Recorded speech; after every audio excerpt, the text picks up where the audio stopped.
Authorities, कर प्राधिकरण। हमारे हिंदुस्तान में टैक्स अथॉरिटीज की अगर हम बात करें कि कर संबंधित अथॉरिटीज कौन कौन सी हैं, राइट, तो हमारे देश में दो टैक्स अथॉरिटीज हैं। एक है that is central board of direct taxes, ऐसी इसको याद कर लें, CBDT, central board of direct taxes, प्रत्यक्ष करों का केंद्र बोर्ड ऐसे कह सकते हैं, प्रत्यक्ष करों का केंद्र बोर्ड। एक मिनट रुक जाइए, डा, ये ऐसे केंद्र करों, प्रत्यक्ष करों का केंद्र बोर्ड CBDT, और दूसरा एक और बॉडी है भारत में that is CBIC, that is called दोस्तों CBIC, central board of indirect taxes and customs, ऐसे लिखते हैं, central board of indirect taxes and customs, इसको हम कह सकते हैं, कहते हैं CBIC, अप्रत्यक्ष कर एवं सीमा केंद्र का केंद्र बोर्ड, ऐसे कह सकते हैं आप, अप्रत्यक्ष कर करों एवं सीमा का केंद्र बोर्ड। तो मेरे प्यारे साथियों बहुत गौर से सुनना मुझे, यहां से शुरू करते हैं। तो हमारे देश में टैक्सेस से संबंधित दो बॉडीज हैं, एक CBDT, एक CBIC। CBIC जो है इसका पुराना नाम, पहले इसका नाम था CBEC, that is central board of excise duty and customs, ये central board of excise and customs, central board of excise and customs. तो मेरे प्यारे साथियों इसका पुराना नाम CBEC था, राइट, बाद में इसको कर दिया GST लाने के बाद CBIC, right, that is central board of indirect tax and customs. तो मैंने जितने भी आपको डायरेक्ट टैक्सेस लिखवाए हैं वो भी केंद्र सरकार के, जैसे income tax, corporate tax, right, capital gain tax, security transaction tax, तो जितने भी मैंने आपको डायरेक्ट टैक्सेस लिखवाए हैं उनके लिए रिस्पॉन्सिबल भारत में ये है, प्रत्यक्ष करों से संबंधित, प्रत्यक्ष करों से संबंधित, this is actually called the CBDT, प्रत्यक्ष करों से संबंधित। अर्थात हमारे देश में इनकम टैक्स, आयकर, निगम कर, जल्दी बताओ निगम कर किस पे लगता है, कंपनियों के लाभ पर, कैपिटल गेन टैक्स पूंजी लाभ कर, है ना, STT सिक्योरिटी ट्रांजैक्शन टैक्स किस पे लगता है, सिक्योरिटीज प्रतिभूतियां, शेयर्स बॉन्ड्स, है ना, हम इन सबको खरीदते और बेचते हैं तो उस पे क्या लगता है, सिक्योरिटी ट्रांजैक्शन टैक्स। इन सबका सुपरविजन भारत में, इनका निरीक्षण दोस्तों, इनको कलेक्ट करवाना, इनके राजस्व को केंद्र तक पहुंचाने की जो जिम्मेदारी है वो CBDT की है। जल्दी बताओ सेंट्रल गवर्नमेंट के इनडायरेक्ट टैक्सेस कौन कौन से हैं, अप्रत्यक्ष कर कौन कौन से हैं, जैसे वर्तमान में GST हो गया, लेकिन GST से पहले बताओ, नहीं ये बताओ पहले तो आप मुझे बताओ, सेंट्रल एक्साइज ड्यूटी किस पे क्या है, केंद्र उत्पादन शुल्क किस पे लगता था, सेंट्रल एक्साइज ड्यूटी बताइए, अप्रत्यक्ष कर तो है लेकिन लगता किस पे था, केंद्र उत्पादन शुल्क, जल्दी बताओ, ये हमेशा उत्पादन पे लगता है कि अगर आप इस शर्ट का, इस माइक का, इस मार्कर का, बोर्ड का, पंखे का, AC का जब हम उत्पादन करते हैं तो उस पे लगता है सेंट्रल एक्साइज ड्यूटी। कल मैंने थोड़ा जल्दी बताया, इस स्लाइड में थोड़ा स्लो बता रहा, तो हम कहते हैं सेंट्रल एक्साइज ड्यूटी, केंद्र उत्पादन शुल्क। बताया था 5 चीजों को छोड़ दो, alcohol, narcotics, toiletries, pharmaceutical, petroleum, right, इनके उत्पादन पर टैक्स लगाने की जिम्मेदारी राज्य की है और उसे स्टेट एक्साइज ड्यूटी कहते हैं। फिर आगे चले दोस्तों, हमने आपको बताया था सर्विस टैक्स, कि सेवाओं के ऊपर जो टैक्स लगता है उसे कहते हैं सर्विस टैक्स। फिर हमने एक बताया आपको सेंट्रल सेल्स टैक्स, केंद्र बिक्री कर, एक राज्य से खरीदो, एक प्रकार का केंद्र सरकार का अप्रत्यक्ष कर है, एक राज्य से खरीदे दूसरे राज्य में बेचे, सही है, आपको ये पूरी लिस्ट अच्छी तरह याद कर लेना है ना। तो जो केंद्र सरकार के अप्रत्यक्ष कर हैं इनको कलेक्ट करवाना, इनके राजस्व को केंद्र सरकार तक पहुंचाने की जो जिम्मेदारी है वो CBIC की है, यही सवाल था, दैट इज CBIC। तो हम आगे चलेंगे और आज हम टॉपिक शुरू करेंगे that is GST, goods and service tax, right. उससे पहले कुछ कुछ छोटे छोटे से शब्द हैं, अगर आप उनको सुनना चाहते हैं तो मुझसे सुन सकते हैं, बोलो बताएं क्या। उससे भी पहले आप इसे समझें जरा क्या है, this is the new income tax act 2025, बहुत गौर से सुनना आप मुझे, तैयार है, नया आयकर अधिनियम 2025। जैसे कि कल मैंने आपसे कहा था कि हमारे देश में, ऑनलाइन सारे लोग बहुत फोकस करेंगे मुझ पर, जैसे कि मैंने कहा था कि कल हमारे देश में जो भी आयकर का प्रावधान है, ध्यान से सुनेंगे, आयकर, नंबर 2 निगम कर, नंबर 3 पूंजी लाभ कर, राइट, कैपिटल गेन टैक्स, इन सब टैक्सेस को कैसे लगाया जाएगा, इनके नियम कानून, ये सब आयकर अधिनियम 1961 में लिखे थे। ध्यान सुनेंगे, आयकर अधिनियम के अंतर्गत ना कि सिर्फ आयकर अकेला, बल्कि हमारा जो निगम कर है, पूंजी लाभ कर है, ये सब आयकर में परिभाषित है, आयकर अधिनियम 1961 में परिभाषित है। वैसे मेरी बात समझेंगे बहुत अच्छी तरह कि भारत में जितना भी, प्लीज ध्यान से सुनो, प्लीज, मुझे ऐसा लग रहा है कि आपको समझ में नहीं आ रहा, थोड़ा और सुनो, ऑनलाइन आप भी सुनिए, प्लीज सुनो ध्यान से, थोड़ा फोकस करो। 3 टैक्स मैंने बताए, आयकर, निगम कर, पूंजी लाभ कर, ये तीनों टैक्सेस का जो नियम कानून है, प्रावधान है, इनके प्रोविजंस है, ये सब आयकर अधिनियम 1961 में परिभाषित है, उसके अंतर्गत आते थे, सही है। आप सोच के देखो दोस्तों, 1961 का भारत और 2025 का भारत, क्या बहुत अंतर है, लगभग 6 डिकेड से ज्यादा हो गए, 6 दशक, तो लगभग 6 दशक पुराना, 6 साढ़े 6 दशक पुराना आयकर अभी भी चल रहा है, अभी भी चल रहा है। क्या अब लोगों की इनकम अलग है, पहले अलग थी, अब अगर हम बात करें तो आय के स्रोत अलग है, क्या पहले ये डिजिटल करेंसी या यूपीआई वगैरह या क्रिप्टो करेंसी ये सब था क्या? दोस्तों पहले के नियम अलग थे, अभी के नियम अलग हैं। अभी की आय के स्रोत क्या है? अलग है, पहले के अलग थे। तो हमारे देश में भारत सरकार ने क्या करा कि आयकर अधिनियम 1961 को खत्म कर दिया और अब हमारे भारत में एक नया आयकर अधिनियम 2025 आया है जो 1 अप्रैल 2026 से लागू होगा। बताओ क्या बात समझ में आई? तो अब भारत में आयकर, निगम कर, पूंजी लाभ कर, इनके प्रावधान कहां पर दिए गए? नए आयकर अधिनियम 2025। तो पहला है 1 अप्रैल 2026 से लागू होगा, दूसरा यह आयकर अधिनियम 1961 को खत्म करेगा, तीसरा है ये 21 अगस्त 2025 को अनुमोदित हुआ। तो अनुमोदन मतलब जो अप्रूवल, जो इस पर मोहर लगी वो लगी 21 अगस्त 2025। समझिए इसमें क्या क्या परिवर्तन हुए पेपर में। एक तो यहाँ जितना लिखा है उतना उनमें से कहीं पेपर में आएगा, बहुत ध्यान से सुनेंगे।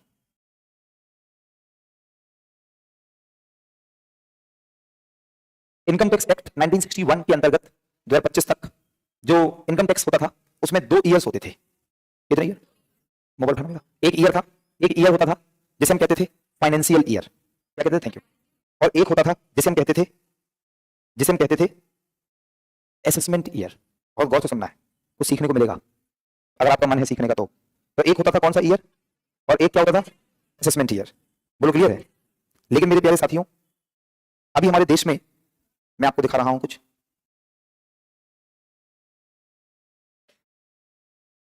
नीतीश साहब ये इमेज लगाएंगे क्या? इसके बाद है ना, थैंक यू। नो, ध्यान सुनना दोस्तों। तो अगर हम बात करें तो एक हमारे देश में होता था, प्लीज सुनना, जब अपन इनकम टैक्स पे करते थे तो उससे संबंधित एक होता था फाइनेंशियल ईयर, एक असेसमेंट ईयर। सही है? जैसे मैंने अभी बताइए जो टैक्स लगता है वो लगता है 1 अप्रैल से 31 मार्च तक की इनकम पर। बोलो सही है? तो दोस्तों अभी मैंने इनकम टैक्स दिया होगा इस साल, तो जल्दी बताएं कौन से वित्तीय वर्ष में इनकम टैक्स दिया मैंने? 2024-25 में टूट जाएगा, 2025-26 में दिया ना। अभी बताया था 31 जुलाई 2025 नहीं, 31 जुलाई की डेडलाइन होती है। हालांकि इसको सरकार कभी-कभी 1 महीने और टाल देती है, बढ़ा देती है, लेकिन जो बस थैंक यू सो मच नतीजी, थैंक यू सो मच। तो हमारे देश में जो मैंने टैक्स दिया 31 जुलाई से पहले देना था, तो जो मैंने टैक्स दिया और तो बाद में इसको सितंबर तक बढ़ा दिया था कि हम 31 सितंबर 30 सितंबर जो भी होता है कि वहां तक आप टैक्स फाइल कर सकते हैं। बहुत गौर से सुनना। तो हमने टैक्स फाइल जो आईटीआर भरा वो कौन से ईयर में भरा? Financial year 25-26। कौन से ईयर का भरा? 2024-25। सही है दोस्तों, 2024-25 को कहते थे फाइनेंशियल ईयर, वित्तीय वर्ष कहते थे, और 2025-26 को कहते थे टैक्स ईयर, असेसमेंट ईयर। क्या कहते थे? This is the acknowledgement number. वैसे मुझे तो ये दिखाना नहीं चाहिए एक्नॉलेजमेंट नंबर, कॉन्फिडेंशियल होता है, लेकिन आप देख गया तो क्या ही करें। और दोस्तों दिस इज 22 अगस्त 2025, ये मेरा आईटीआर का फॉर्म है, इसके नीचे मेरा नाम लिखा है जो मैंने कट कर दिया। दोस्तों दिस इज, देखो क्या लिखा है, इंडियन इनकम टैक्स रिटर्न। बोलो जी यस, आईटीआर और लिखा है, ये देखिए आप असेसमेंट ईयर। तो मेरे प्यारे साथियों जो ये असेसमेंट ईयर का कांसेप्ट है और जो फाइनेंशियल ईयर का कांसेप्ट था, तो ये जो फाइनेंशियल ईयर है ये देखो डेट 22 को भरा मैंने अगस्त में, तो फाइनेंशियल ईयर है 2024-2025, राइट? ये हो गया फाइनेंशियल ईयर और 25-26 जिसमें भरते थे वो हो गया असेसमेंट ईयर। सही है? लेकिन यहाँ पर अब हमारे देश में जो डुअल कॉन्सेप्ट था, एक प्रीवियस ईयर और असेसमेंट ईयर, मतलब ड्यूअल ईयर कॉन्सेप्ट था, दोहरी वर्ष का अवधारणा थी, राइट? 2 साल होते थे, है ना? हमने इनको खत्म किया और इनकी जगह अब क्या आ गया? Tax year. तो एक नया टर्म आ गया टैक्स ईयर। सही है? तो टैक्स ईयर हम फाइनेंशियल ईयर को कहेंगे। तो अब क्या होगा कि जैसे इस साल अब जब मैं टैक्स दूंगा, मतलब मैं टैक्स तो अगले साल ही दूंगा, लेकिन जो इनकम होगी वो 25-26 की होगी, तो अब मैं 26-27 में भरूंगा, तो 26-27 में मैं टैक्स आईटीआर भरूंगा, तो उसमें लिख के आएगा 25, उसमें लिख के आएगा यहाँ पे लिख के आएगा 25-26 और लिख के आएगा टैक्स ईयर। असेसमेंट ईयर नहीं आएगा, टैक्स ईयर नया शब्द। तो जो टैक्स ईयर है वो 25-26 होगा और हालांकि असेसमेंट होगा 26-27 में, लेकिन दिस इज टैक्स ईयर। ईमानदारी से बताओ समझ में आया है नहीं? आनंद आ गया? बढ़िया माल लेकर आया हूं आपके लिए, है? माल ही तो है तुम्हारे लिए, नहीं है? कतई जहर ना। दोस्तों ये हरियाणा की लैंग्वेज है। इसमें क्या हुआ ध्यान समझना। इसमें दूसरी बात दोस्तों, इतने समय में 1961 से लेकर 2025 तक आयकर अधिनियम 1961 में तमाम सारे संशोधन हुए, तमाम सारे चेंजेस हुए। उससे क्या हुआ कि जो आयकर अधिनियम है वो, उसमें बहुत सारे सेक्शंस जुड़ गए, बहुत सारी चीजें ऐड हो गई। Point number 1। पॉइंट नंबर 2 वो तो मैंने बता दिया कि तब आय का पैटर्न बदल गया, वो सब हो गया। Point number 2। पॉइंट नंबर 3, उसकी जो भाषा थी वो बहुत कॉम्प्लिकेटेड थी, उसे एक सामान्य आदमी समझ नहीं पाता था। दोस्तों अब इन सब चीजों को, इसका समाधान ढूंढा न्यू इनकम टैक्स एक्ट 1925। इसमें क्या किया गया? सरल भाषा का उपयोग है। इसको पुराने आयकर अधिनियम 1961 से छोटा बनाया गया। दोस्तों इसमें देखो, पुराने आयकर अधिनियम में 1961 वाले दोस्तों इसमें 819 सेक्शंस थे। दोस्तों जो 2025 वाला आयकर अधिनियम है उसमें 536 ही सेक्शंस हैं। जैसे कल मैंने बताया सेक्शन 80C 80D, अरे बोलो ऐसे यहाँ पर 819 थे, यहाँ पर 536 है। दूसरा यहाँ पे टोटल चैप्टर्स कितने थे? यहाँ देखो लगभग आधे ही कर दिए, 23। सही है? दूसरा यहाँ पर थे 5.12 लाख वर्ड्स, यहाँ पे सिर्फ 2.5 लाख के लगभग है। तो अगर आप समझ गए कि पुराने आयकर अधिनियम को और सरल कर दिया, छोटा कर दिया और एक आम व्यक्ति की भाषा के लिए बना दिया, दिस इज कॉल्ड। अब इसमें देखो एक और क्लॉज जोड़ा गया, वर्चुअल डिजिटल स्पेस। दोस्तों अभी तक ऐसा कोई जो डिजिटल इनकम थी समझने का प्रयास करेंगे? हालांकि हमें नहीं लगता कि तुम्हारे बैच में इतना मुझे पढ़ाना चाहिए, लेकिन तो मेरा भाव है, जो मैं तुम्हें ज्ञान दे रहा तो तुम उसकी इज्जत भी करो। Come on yes. मेरे प्यारे साथियों, पहले क्या था कि जैसे हम डिजिटल इनकम कमाते थे कि मैंने क्रिप्टो करेंसी बेची या किसी भी और तरीके से, क्या वो डिजिटल इनकम का कोई प्रावधान पुराने समय में था क्या? तो इस बार इसमें एक वर्चुअल मतलब इंटरनेट बेस्ड डिजिटल स्पेस जोड़ा गया। दोस्तों इसमें ईमेल हो गया, देखो इसमें क्या है, बहुत बढ़िया कॉन्सेप्ट है। इसमें आपका ईमेल्स हो गए, आपके सोशल मीडिया अकाउंट्स, आपका फेसबुक, इंस्टाग्राम, ट्विटर, है ना, ऑनलाइन इन्वेस्टमेंट, आपने कहीं शेयर्स पर, बॉन्ड्स पर जो ऑनलाइन इन्वेस्टमेंट किया, साथ में ट्रेडिंग अकाउंट जो आप लाइक जिसके माध्यम से शेयर्स खरीदते हो बेचते हो, उसे बोलते हैं ट्रेडिंग अकाउंट, जिससे आप शेयर खरीदते हो बेचते हो, दैट इज ट्रेडिंग अकाउंट हो गया। अब दोस्तों क्या है, सरकार ने कहा कि इन केस ऑफ डिस्प्यूट, अगर मेरा टैक्स अथॉरिटी और मेरे बीच कोई डिस्प्यूट होता है, कोई डिस्प्यूट होता है, विवाद होता है, तो हम सरकार को इन सब पर, मेरे ईमेल्स पर, सोशल मीडिया अकाउंट्स पर, ऑनलाइन इन्वेस्टमेंट पर, ट्रेडिंग अकाउंट पर एक्सेस सरकार, मतलब उस एक्सेस का मतलब समझ में आया कि उनको अपने कंट्रोल में सरकार ले सकती है। बोलो समझ में आया ना? और साथ साथ मैट और एएमटी ये एक प्रकार के टैक्स होते थे जिन्हें बोलते हैं minimum alternate tax, minimum alternate tax, right. बस एक लाइन में अगर आप सुनना चाहते हो तो सुन लो, काम का है, कभी आ सकता है। This is minimum alternate tax. क्या होता था, अगर आप ये काम आया तो सुनना भी पड़ेगा कि कुछ ऐसी कंपनी, जल्दी बताना, कॉर्पोरेट टैक्स किस पर लगेगा? नहीं, कंपनी के लाभ पर। जरा सोच के देखो उन कंपनियों का क्या जो लाभ जीरो दिखाती हैं, कहती हैं लाभ का मतलब क्या होता है, इनकम माइनस एक्सपेंडिचर। अगर किसी कंपनी ने अपने खर्चे ज्यादा दिखा दिए तो उनका लाभ क्या जाएगा, जीरो। तो उन कंपनियों के ऊपर लगता है MAT, minimum alternate tax, right. बाकी सब छोड़ो, आपके काम करिए। Tax payers can update their return up to 4 years. अभी तक क्या था, 2 वर्ष तक था। जैसे देखो अभी तक क्या होता था, जैसे कभी हमने क्या किया कि लाइक कोई इनकम कमाई 2024-25 में, समझना, लास्ट लाइन में समझा दूंगा। अभी तक हमने क्या किया, 2024-25 में कुछ पैसा कमाया, उस पर मुझे टैक्स देना था 2025-26 में, जल्दी बोलो हाँ।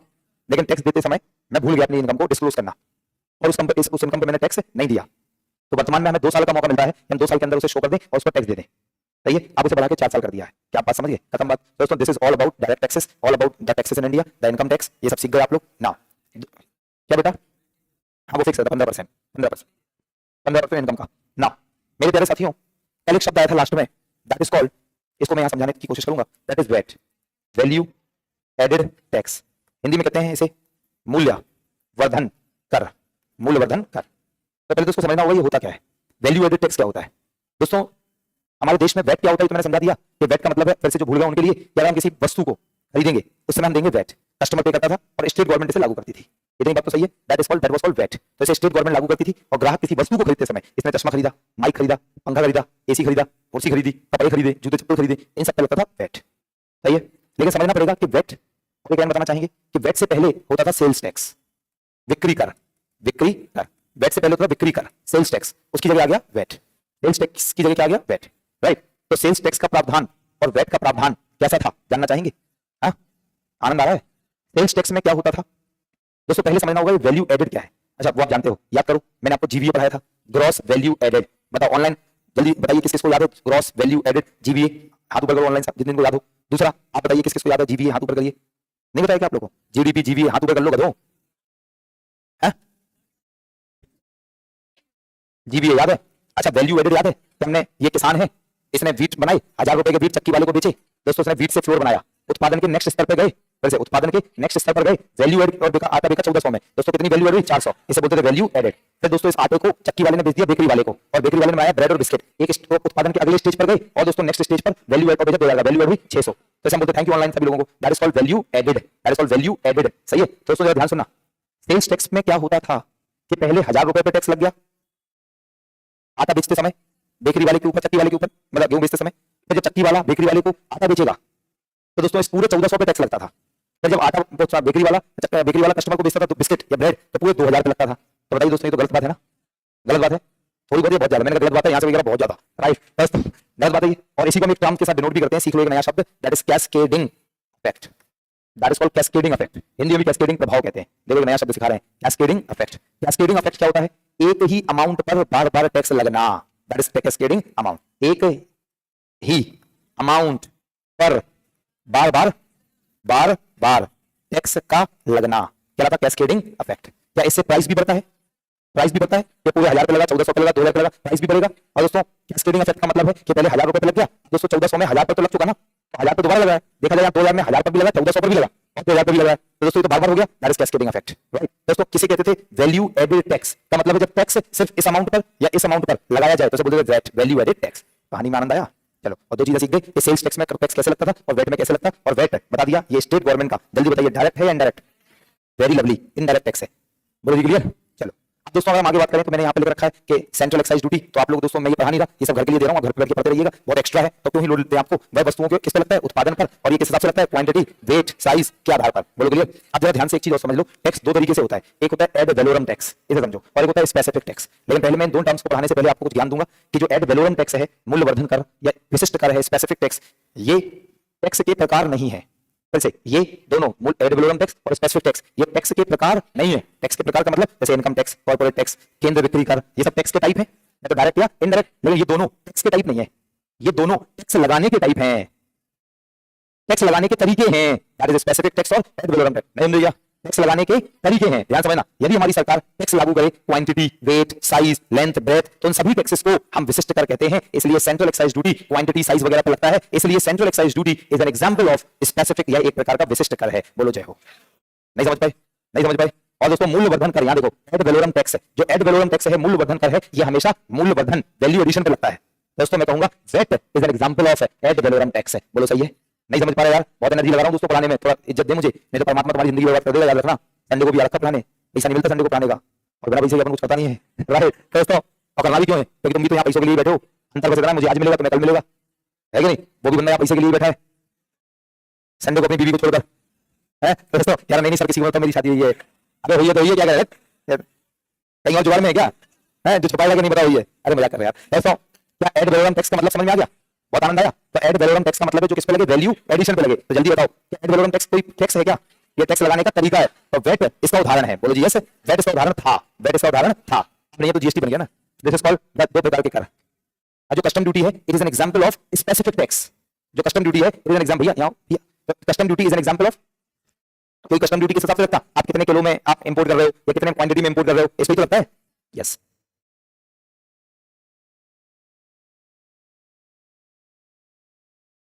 दोस्तों अगर हम बात करें, दिस इज कॉल्ड थोड़ा डील करनी होती है ना, तो this is called custom duty is an example of specific tax, विशिष्ट कर। चलो अब मैं ये सब हो गया, जल्दी में एक कस्टम ड्यूटी देखो, और कस्टम ड्यूटी क्या है, एक प्रकार का विशिष्ट कर है। देखो दोस्तों क्या लिखा कस्टम ड्यूटी में, जल्दी देखो, एक्सपोर्ट और इंपोर्ट पर लागू होने वाला टैक्स। काउंटर वेलिंग ड्यूटी मैं आपको नहीं पढ़ाऊंगा, आपके काम का नहीं है। एंटी डंपिंग ड्यूटी भाई देते हैं, ध्यान से ना, प्रतिकारी शुल्क एक लाइन में बताएंगे, बहुत जल्दी में बताएंगे, सुनना चाहते हो तो।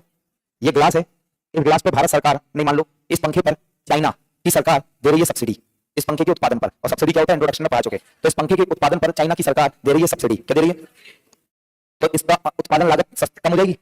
जिन प्रोडक्ट पर सब्सिडी मिलती है उनकी उत्पादन लागत कम हो जाती है, तो उनका प्राइस क्या होता है, कम।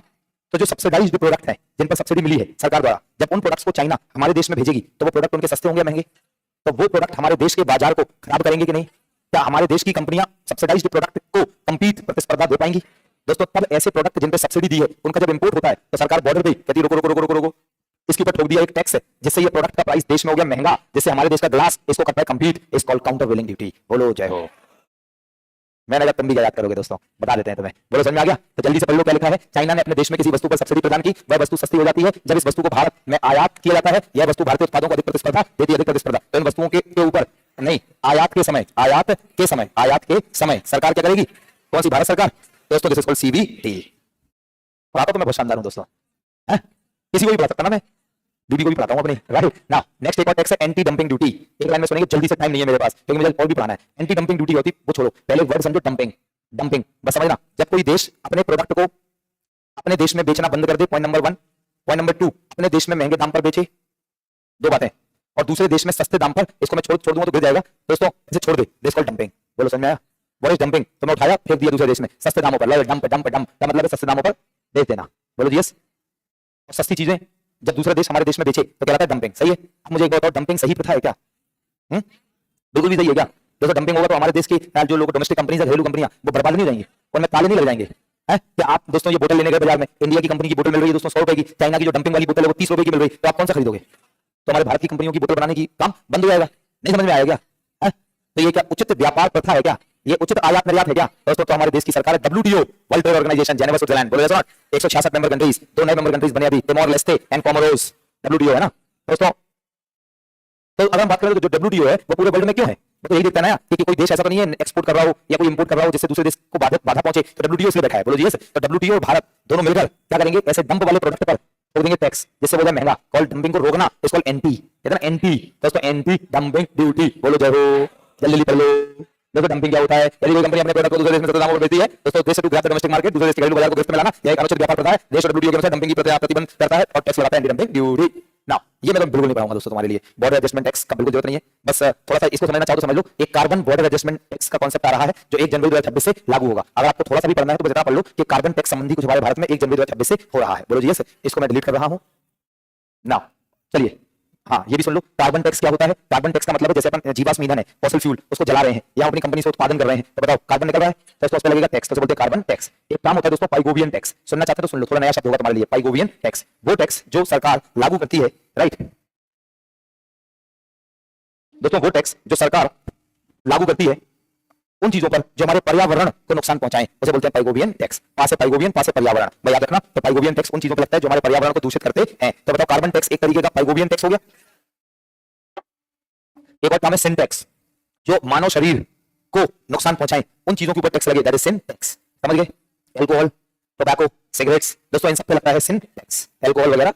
नाउ अगर हम बात करें टोबिन टैक्स, एक लाइन में बताऊंगा बस। ये दोस्तों 1972 में जेम्स टोबिन नाम के एक अमेरिकन थे, अमेरिका के रहने वाले, उनके नाम पे पड़ा। टोबिन टैक्स क्या होगा एक ही लाइन में सुन लो बस, ऐसी पेपर में आप टिक मार दोगे, इतना से पूछा जाएगा, एक ही लाइन में सुनते चलो। टोबिन टैक्स का मतलब है दोस्तों कि जो विदेशी मुद्राओं के लेन देन के ऊपर टैक्स लगे, दैट इज टोबिन टैक्स। नहीं समझ पाए? जब आप जैसे आपके पास डॉलर है और आप उसे इंडियन रुपी में कन्वर्ट कराने बैंक में गए, तो आपने डॉलर ले लो, इंडियन रुपी दे दो, उस समय कौन सा टैक्स लगता है? Tobin tax. तो पाइगोवियन दोस्तों सिन टैक्स मानव शरीर, और टोबिन टैक्स आप विदेशी मुद्राओं के लेन देन पर।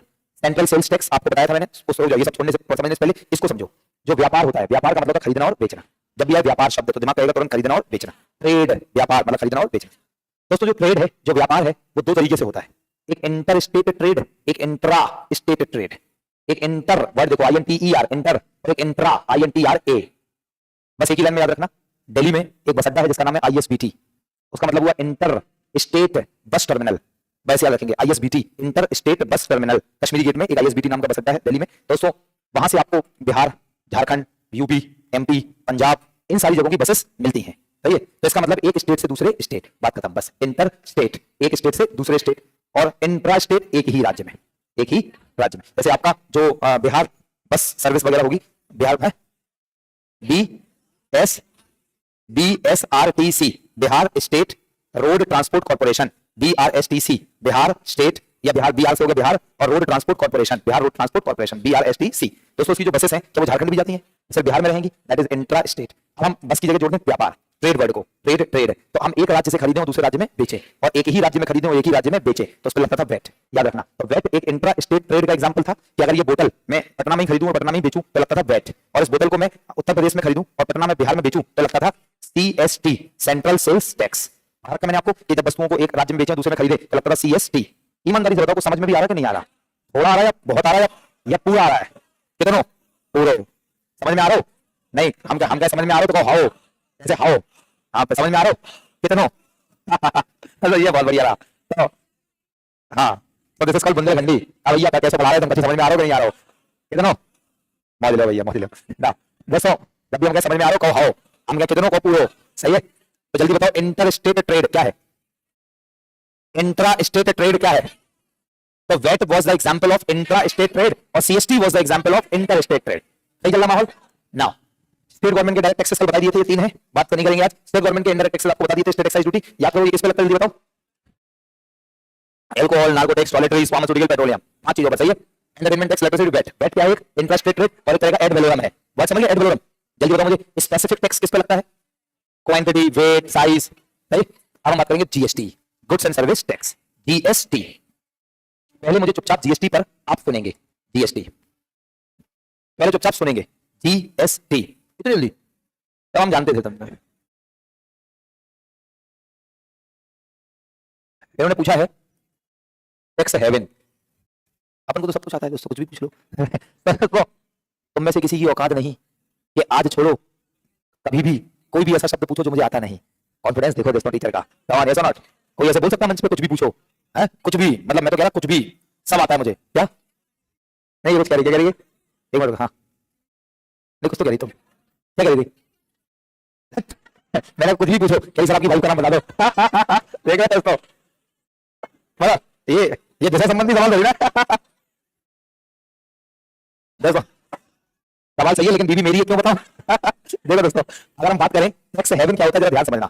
दोस्तों टैक्स हेवन का मतलब बस एक लाइन में समझेंगे, वो देश जिन देशों में या तो सरकार टैक्स नहीं लेती है या टैक्स बहुत कम लेती है उसे कहते हैं tax haven nations, tax haven राज्य। बोलो क्लियर? यूएई वगैरह, या आप कह लो जैसे लाइक आपने सुना मॉरिशस हो गया, सिंगापुर हो गया, नीदरलैंड हो गया, आपने सुना स्विस बैंक। क्यों आपने ऐसे कई बार सुना स्विस बैंक में काला धन? स्विस बैंक बोले तो स्विट्जरलैंड। दोस्तों ऐसा हमेशा सुना स्विस बैंक में काला धन, बोले तो स्विट्जरलैंड की बैंक में काला धन। कभी ये क्यों नहीं सुना कि पाकिस्तान में काला धन? या क्योंकि दोस्तों नहीं, क्योंकि बस इतना याद रखो, स्विस बैंक में काला धन इसलिए क्योंकि Switzerland is a tax haven, tax नहीं लेती है, बहुत कम लेती है। सही है। Now let's talk about GST, goods and service tax. दोस्तों सबसे पहली बात जो आप दिमाग में लोड कर लो हमेशा के लिए कि GST is a new indirect tax in India. पहली लाइन क्या चपक गई दिमाग में? जीएसटी भारत में एक नया अप्रत्यक्ष कर है। कोई समस्या? नंबर 2, जीएसटी भारत में सभी अप्रत्यक्ष करों को खत्म करके बनाया गया है। क्या कोई दिक्कत? तो हमारे भारत में जितने भी अप्रत्यक्ष कर थे, चाहे वो केंद्र सरकार के या राज्य सरकार के, राइट, सभी अप्रत्यक्ष करों को खत्म किया गया। जैसे एक्साइज ड्यूटी हो गया, जैसे सर्विस टैक्स हो गया, जैसे सीएसटी हो गया, जैसे दोस्तों वैट हो गया, सभी अप्रत्यक्ष कर भारत में खत्म करके एक नया अप्रत्यक्ष कर बनाया गया जिसे हम बोलते हैं GST, goods and service tax. हाँ, कुछ चीजों को छोड़कर, कुछ चीजों को छोड़कर, जैसे अल्कोहल, शराब पर आज भी जीएसटी नहीं है, जैसे टोबैको, तंबाकू and tobacco related products like cigarette, cigar and all. इसके अलावा मुझे बोलने दो यार, सिर्फ मुंह बंद करके सुनो, जब मैं बोलूं तभी। दोस्तों इसके अलावा मोटर स्पिरिट, जैसे आप इंजन ऑयल वगैरह डलवाते हैं, है ना। इसके अलावा पेट्रोलियम प्रोडक्ट्स, तो पेट्रोल एंड डीजल, सीएनजी। इसके अलावा इलेक्ट्रिसिटी, बिजली, एविएशन टरबाइन फ्यूल, एरोप्लेन में जो फ्यूल डलता है, एविएशन टरबाइन फ्यूल। दोस्तों इन तमाम चीजों को अभी हमारी सरकार ने जीएसटी के बाहर रखा है। अगर हम इन चीजों को छोड़ दें तो हमारे हिंदुस्तान में सभी वस्तुओं के ऊपर लागू होता है GST, that is called goods and service tax. GST को हम बोलते हैं वन नेशन वन टैक्स। क्यों बोलते हैं वो मैं समझाऊंगा। एक राष्ट्र एक कर। दोस्तों पहले भारत में वैट लगता था, वैल्यू एडेड टैक्स। और जल्दी बताओ वैट किस पे लगता था? वस्तुओं के खरीदने पर, वस्तुओं के। सही है। और बताओ वैट स्टेट गवर्नमेंट का था या सेंट्रल गवर्नमेंट का? राइट, स्टेट गवर्नमेंट का। तो बताओ इस कैमरे पर या इस एसी पर अलग अलग स्टेट में अलग अलग वैट होता होगा, कॉमन सेंस। लेकिन अब इस कैमरे पर और उस एसी पर पूरे भारत में एक ही जीएसटी रेट है। This is called one nation one tax. बताओ दोस्तों समझ में आया कि नहीं? सही है, वन नेशन वन टैक्स। हर सेंटेंस को समझ में आना चाहिए, नहीं तो देखो पढ़ाने के दो तरीके हैं। एक मास्टर पढ़ाता है भैया जीएसटी को कहते हैं वन नेशन वन टैक्स, तो उन्होंने कह दिया चलो नेक्स्ट पॉइंट लिखो।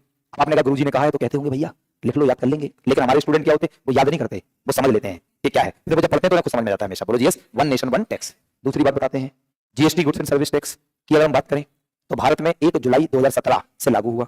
और सुनो, जीएसटी एक गंतव्य आधारित कर है, डेस्टिनेशन बेस्ड कर है। इसका मतलब समझो, ये जीएसटी जो है, पहले जो टैक्स था वो point of production and point of sale दोनों पे लगता था। जो मेरे होशियार बच्चे हैं सिर्फ वो मुझे सुनेंगे, उन्हें स्टेटमेंट समझ में जाएगा, बाकी आप तो सबको जाएगा। लेकिन थोड़ा फोकस करो यार। मैं चाहता हूं कि जीवन में एक बार जीएसटी पढ़ने का मौका मिला डॉक्टर भरत से, तो क्यों ना पूरी एनर्जी से पढ़ लिया जाए। अगर आप आए भी हो पढ़ने के मूड से, तो क्यों ना थोड़ा और कंसंट्रेशन लगा दिया जाए। मैं भी आया हूं पढ़ाने, देखो मैं कितने मूड से पढ़ा रहा हूं। बोलो ये सर, आप भी अपना मूड बनाओ, दोनों का मूड बनेगा तब माहौल बनेगा। अरे बोलो ऐसा है क्या? एक तरफा मूड बनने से माहौल में आनंद नहीं आएगा दोस्तों। क्या बात समझे क्या? और माहौल नहीं बनेगा तो आनंद नहीं आएगा। सही है कि नहीं? तो हमारा दिमाग कहीं और मूड पे जा रहा है क्या दोस्तों? मैं पढ़ाई के मूड की बात कर रहा, तुम लोग कुछ और तो नहीं समझ रहे यार बैठेगा। देखो दोस्तों, अगर मैं बात करूं, थैंक यू, अगर हम बात करें, थैंक यू, अगर हम बात करें तो जीएसटी एक गंतव्य आधारित कर है। दोस्तों इससे पहले जो टैक्स था वो उत्पादन के बिंदु पर भी लगता था। होशियार बच्चे तुरंत समझ गए, सेंट्रल एक्साइज ड्यूटी या स्टेट एक्साइज ड्यूटी, मतलब जो एक्साइज ड्यूटी। और मैंने कहा उपभोग के समय भी लगता था, मतलब गंतव्य पर जब हम खरीदते थे वैट। बोलो यस। तो जीएसटी क्या है? एक सबसे पहले तो समझो उपभोग कर है। प्लीज क्या है? उपभोग कर है कि जब अपन वस्तु को खरीदेंगे उपभोग करने के लिए कुछ समय लगेगा। बोलो इतनी समझ गए। और जीएसटी एक डेस्टिनेशन बेस्ड है, गंतव्य आधारित है। इसका मतलब जब ये ग्लास, ये कप जहां पे उत्पादन हुआ वहां नहीं, जब ये कप खरीदा गया अपने फाइनल डेस्टिनेशन पे पहुंच गया उस समय जीएसटी लगता है। तो फिर 2 पॉइंट मैंने बोले कि जीएसटी एक गंतव्य आधारित उपभोग कर है। क्या बात समझ में आई? That is called GST. Online सब लोग डबल थम्स अप करो और बताइए आनंद आ रहा है नहीं आ रहा। एक एक लाइन देखो, यह एक नया अप्रत्यक्ष कर है, सॉर्टेड। भारत में लगभग सभी, मैंने ये नहीं कहा सभी, लगभग सभी अप्रत्यक्ष करों को खत्म करके एक नया सरल पारदर्शी अप्रत्यक्ष कर बना दिया गया है। दोस्तों हाँ, कच्चा तेल, petrol, diesel, CNG, alcohol, motor spirit, tobacco, aviation turbine fuel, electricity बताया आपको, ये जीएसटी से लागू नहीं है। आपको ये भी बता दिया। नेक्स्ट पॉइंट पे बात करें, लुक एट दिस। हाँ, मोटर व्हीकल टैक्स या हम कहें बेसिक कस्टम ड्यूटी, या तो वैसे आप स्टैम्प ड्यूटी, टोल टैक्स, अब ये सब जीएसटी से बाहर है। टोल टैक्स क्या होता है आप जानते हैं? जब आप एक स्टेट से दूसरे स्टेट या एक ही स्टेट में जा रहे होते हैं तो उस पर लगता है toll tax. Toll tax state government का टैक्स है, तो याद रखना। टोल टैक्स मतलब स्टैम्प ड्यूटी सुन लो क्या होता है। जमीनें खरीदने गए, रजिस्ट्री करवाते हैं, स्टैम्प पेपर लेते हैं, उस पर जो टैक्स देते हैं दैट इज स्टैम्प ड्यूटी। सही है। स्टैम्प ड्यूटी हो गया। बेसिक कस्टम ड्यूटी कुछ भी नहीं, आयात निर्यात पे जो टैक्स लगता है दैट इज कस्टम ड्यूटी को बोलते हैं बीसीडी, बेसिक कस्टम ड्यूटी। तो याद रखना कस्टम ड्यूटी अभी जीएसटी के बाहर है। बोलो clear? Stamp duty, custom duty, toll tax. Then next क्या है? Motor vehicle tax. वो तो आप जानते हैं कि आप गाड़ी खरीदने जाते हैं या मोटर व्हीकल पे जो टैक्स लगता है, तो फिलहाल ये सब जीएसटी के बाहर है। चलो नेक्स्ट देखो, GST one nation one tax हो गया, गंतव्य आधारित समझ में आ गया। दोस्तों बताइए क्या ये एड वैलोरम टैक्स समझ में आ रहा है? तो याद रखना जीएसटी एड वैलोरम है, मतलब ये उत्पादन के प्रत्येक स्तर पर जब वैल्यू ऐड होती है उस पर लगता है। तो याद रखना वैट की तरह जीएसटी भी एड वैलोरम टैक्स है। Input tax credit, input tax credit क्या होता है, 4-5 मिनट लगेंगे, लेकिन मैं 2-3 मिनट में समझाने का प्रयास करूंगा कि दोस्तों लिखा है जीएसटी में इनपुट टैक्स क्रेडिट होता है। अगर आप ध्यान से सुनेंगे आनंद आएगा आपको। इनपुट टैक्स क्रेडिट अच्छा शब्द है और कई बार you will came across selection के बाद जब कभी कुछ पढ़ोगे तो इनपुट टैक्स बहुत इंपॉर्टेंट है। क्या आप समझना चाहोगे? पक्का पूरा ध्यान सुनना। पहले तो ये समझो, एक होता है इनपुट, एक होता है आउटपुट। ये शर्ट बनी तो कपड़ा मैंने यूज किया, दैट वाज इनपुट, और ये शर्ट आउटपुट। कोई दिक्कत? चलो, खान ग्लोबल स्टडीज जो आपको सेवाएं दे रहा है, ये क्या है? आउटपुट। इनको सेवाएं देने के लिए ये मेरी सेवा ले रहे हैं तो इनके लिए इनपुट है। ये बोर्ड खरीद के लाए, कैमरा खरीद के लाए, टीवी खरीद के लाए, ये एसी खरीद के लाए, ये सब इनपुट है। इनसे आउटपुट मिल रहा है तुम लोगों को, राइट? बस ध्यान से सुनना। बस आपने हमें फीस दी केजीएस को, हमने उसमें जीएसटी लिया, क्या लिया? सही है। लेकिन दोस्तों एक एग्जांपल के तहत ऐसे ओरल एग्जांपल बनाएंगे कि 1 लाख रुपए फीस आई, 10 लाख का लेते हैं, अच्छा एग्जांपल होगा। 10 लाख फीस आई, प्रत्येक लाख पे 18,000 जीएसटी आया, तो 1,80,000 जीएसटी आ गया। 10 लाख फीस आई, 1,80,000 जीएसटी आया। कोई दिक्कत? सही है। अब दोस्तों ये तो हो गया आउटपुट के लिए फीस आई जब प्रोडक्ट बेचा, लेकिन उसके लिए इनपुट केजीएस ने मान लो 1 लाख रुपए मुझे दे दिए, 10 लाख में दे दिए, तो चूंकि मेरे लिए, ध्यान समझना, मेरे लिए तो केजीएस से जो पैसा आया वो इनपुट हुआ, केजीएस के लिए वो इनपुट है, मेरे लिए आउटपुट है ना? तो मुझे 18,000 मुझे आ गया, केजीएस ने मुझे 1 लाख भी दिया प्लस 18,000 भी दिया, तो मुझे केजीएस सैलरी नहीं देता, याद रखना, आउटपुट देता है। दोस्तों आउटपुट तो तुम्हें दे रहा, केजीएस मुझे सैलरी नहीं देता, क्योंकि दोस्तों सैलरी एम्प्लॉइज को दी जाती। मैं केजीएस का एम्प्लॉय नहीं हूं, मैं केजीएस के साथ अपनी सेवाएं शेयर करता हूं, अपनी सेवाएं देता हूं। मैं इनके यहां नौकरी नहीं करता हूं, मतलब मैं एम्प्लॉय नहीं हूं, वो बंदा एम्प्लॉय है केजीएस का, उसे जो पैसा मिलता है that is called salary. Economics के वर्ड सीखने पड़ेंगे, दैट इज सैलरी। मुझे जो मिलता है दैट इज फी, तो मैं केजीएस से लेता हूं फी, क्योंकि मैंने सेवाएं दी और पैसा लिया। पहले तो बताया था फी, वर्ड यूज करता हूं, क्या? फी। बोलो क्लियर? ध्यान समझना, जो मेरी फी, तो मेरी क्या है, कंपनी है, खुद की एक फर्म है, उस फर्म की ओर से ये लोग मुझे बुलाते हैं और मैं अपनी फर्म कंपनी की तरफ से इनके यहाँ आता हूं, अपनी सेवाएं देता हूं, हर लाख रुपए पर 18,000 जीएसटी भी लेता हूं। क्या बात समझ में आई? ध्यान समझना, देखो आप एक लाइन में समझा दूंगा। केजीएस ने आपसे पैसा लिया, उस पर 1,80,000 जीएसटी आ गया, उन्होंने 18,000 जीएसटी मुझे दे दिया। 1 लाख पे मान लो एसी खरीदा, उस पर जीएसटी दिया, बोर्ड खरीदा, उस पर जीएसटी दिया, बोलो जीएस, है ना?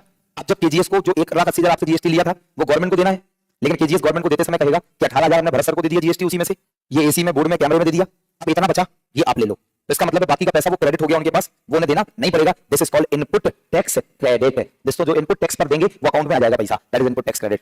नहीं समझ पाए? एक स्टेप आगे चलो पूरा समझ जाओगे, एक स्टेप आगे चलो पूरा समझ जाओगे। मैंने अपने आउटपुट दिए केजीएस को, देखना एक स्टेप में समझने वाले हो आप। मैंने अपना आउटपुट दिया केजीएस को, उसका लिया पैसा 1 लाख और 18,000 जीएसटी, बोल लिया।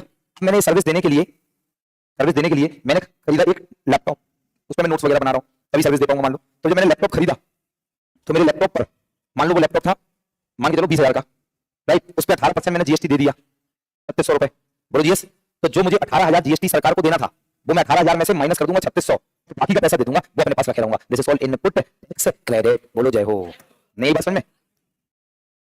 और सरल करें, और सरल करें दोस्तों। अभी अभी मान लो मैंने अपनी फैक्ट्री में, मेरी कपड़े की फैक्ट्री है और उसमें मैंने 2 मशीनें लेकर आया, एक मशीन लेकर आया स्विंग मशीन सिलाई की, एक इंटरलॉकिंग मशीन। बताओ वो मेरा इनपुट है आउटपुट? इनपुट है। मैंने उस मशीन से कपड़े बनाए और वो कपड़े बनाकर मैंने बेचे, वहां से जब मैंने बेचे तो उस पर जीएसटी कलेक्ट हुआ, तो वो जीएसटी मुझे गवर्नमेंट को देना है, लेकिन उस जीएसटी जो अमाउंट कलेक्ट हुआ उसमें से माइनस कर दूंगा, जो मशीनें खरीदने में जीएसटी लगा बाकी का पैसा दे दूंगा, बोलो जय हो। This is called input tax credit. पूरा कॉन्सेप्ट समझ गए आप दोस्तों? किसी से बात चलेगी कभी तो तुम अव्वल दर्जे पे ऊपर रहोगे, बोलो जीएस। ईमानदारी बताइए, श्रीलंका समझ में आया कि नहीं? What is input tax credit? Is it alright? तो जीएसटी में इनपुट टैक्स क्रेडिट मिलता है, बोलो समझ गए? चलो अब हम बात करेंगे जीएसटी एवं भारतीय संविधान। जरा समझना दोस्तों, इस स्लाइड में आपको जीएसटी का फंडामेंटल कॉन्सेप्ट समझ में आ गया कि जीएसटी क्या है। आप थोड़ा आगे चलेंगे, अब जीएसटी को और गहराई से नापेंगे थोड़ा। क्या आप तैयार हो नापने के लिए? जीएसटी एवं भारतीय संविधान, ध्यान समझना। तो जीएसटी एवं भारतीय संविधान, दोस्तों जीएसटी को लागू करने के लिए भारत सरकार ने 122वां संवैधानिक संशोधन बिल विधेयक पास किया। तो अगर आ जाए किस विधेयक बिल से जीएसटी आया है तो कौन सा बिल?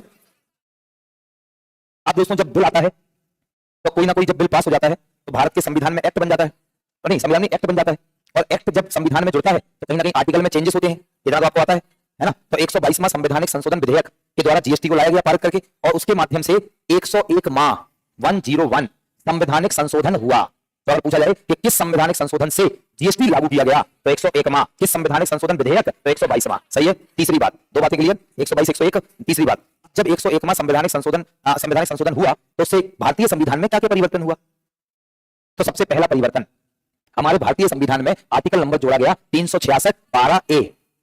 इस 101 में संवैधानिक संशोधन से 366 अनुच्छेद में जोड़ा गया 12A और 12A के अंदर 366 में अनुच्छेद में जीएसटी को परिभाषित किया गया। क्या बात समझ में आ गई? तो जीएसटी को परिभाषित किया गया 366 12A में। पेपर में डायरेक्ट क्वेश्चन आएगा, निम्नलिखित में से किस संविधान के अनुच्छेद में जीएसटी को परिभाषित किया गया? 366 12A।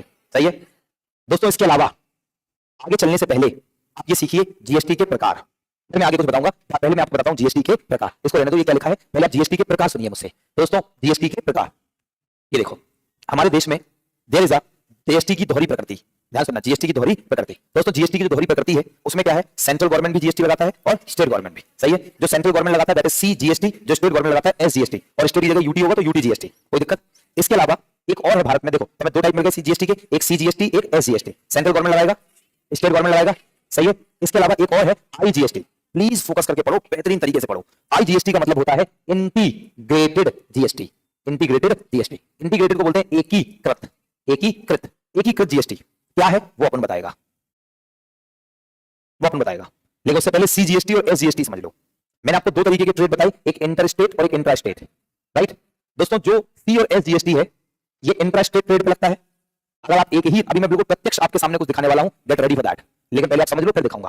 दोस्तों जो इंट्रा स्टेट ट्रेड होगा, जो पहले वेट वगैरह था उसकी जगह कर दिया मान लो सी और एसजीएसटी। क्या बात समझे? अगर आप इस कप को बिहार में खरीदो और बिहार में ही बेचो तो लगेगा सीजीएसटी और एसजीएसटी आधा आधा। मान लो 10% है तो 5 और 5 बढ़ जाएगा। क्या दोस्तों ये बात समझ में आ गई? इक्वल परसेंटेज, आधा आधा।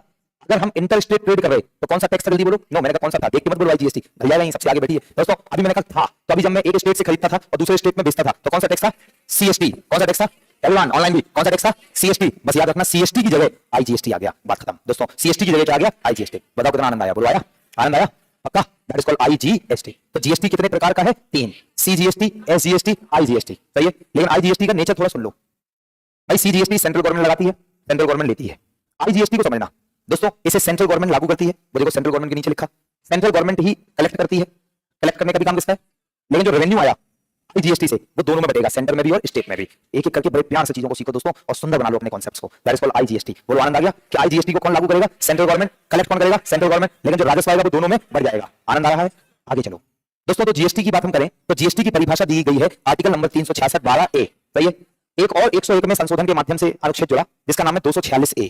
200 उसमें जीएसटी संबंधी कानून बनाने की शक्तियां दी गई हैं। बस याद रखना, आर्टिकल 266A के केंद्र सरकार और राज्य सरकार की जीएसटी संबंधी कानून बनाने की शक्तियां किसमें दी गई हैं? अनुच्छेद 246A।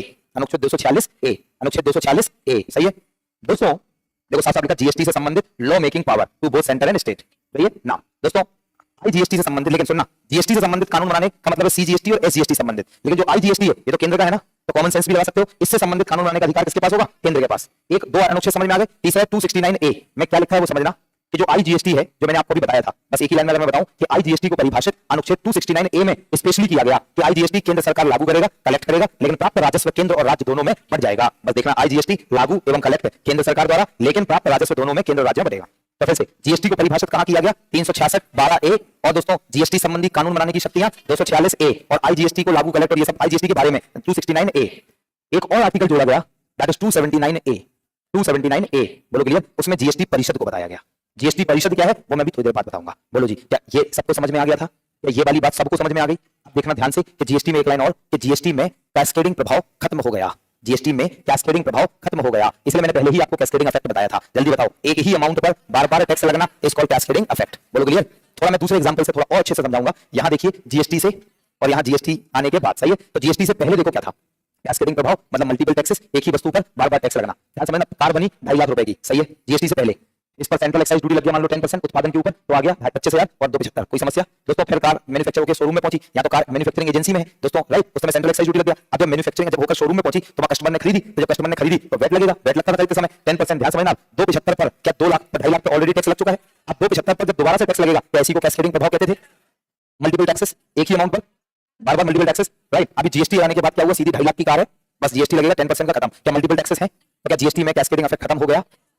एक एक लाइन तुम्हारे दिमाग में छपती जा रही है, बिल्कुल ऐसे जैसे टाइप हो रहा है मामला। बोलो जी, हो रहा है कि नहीं? ऐसा मुझे दिख भी रहा है दोस्तों, मैं भी फील कर पा रहा हूं। क्या बोलो, संडे बढ़िया सेलिब्रेट हो रहा?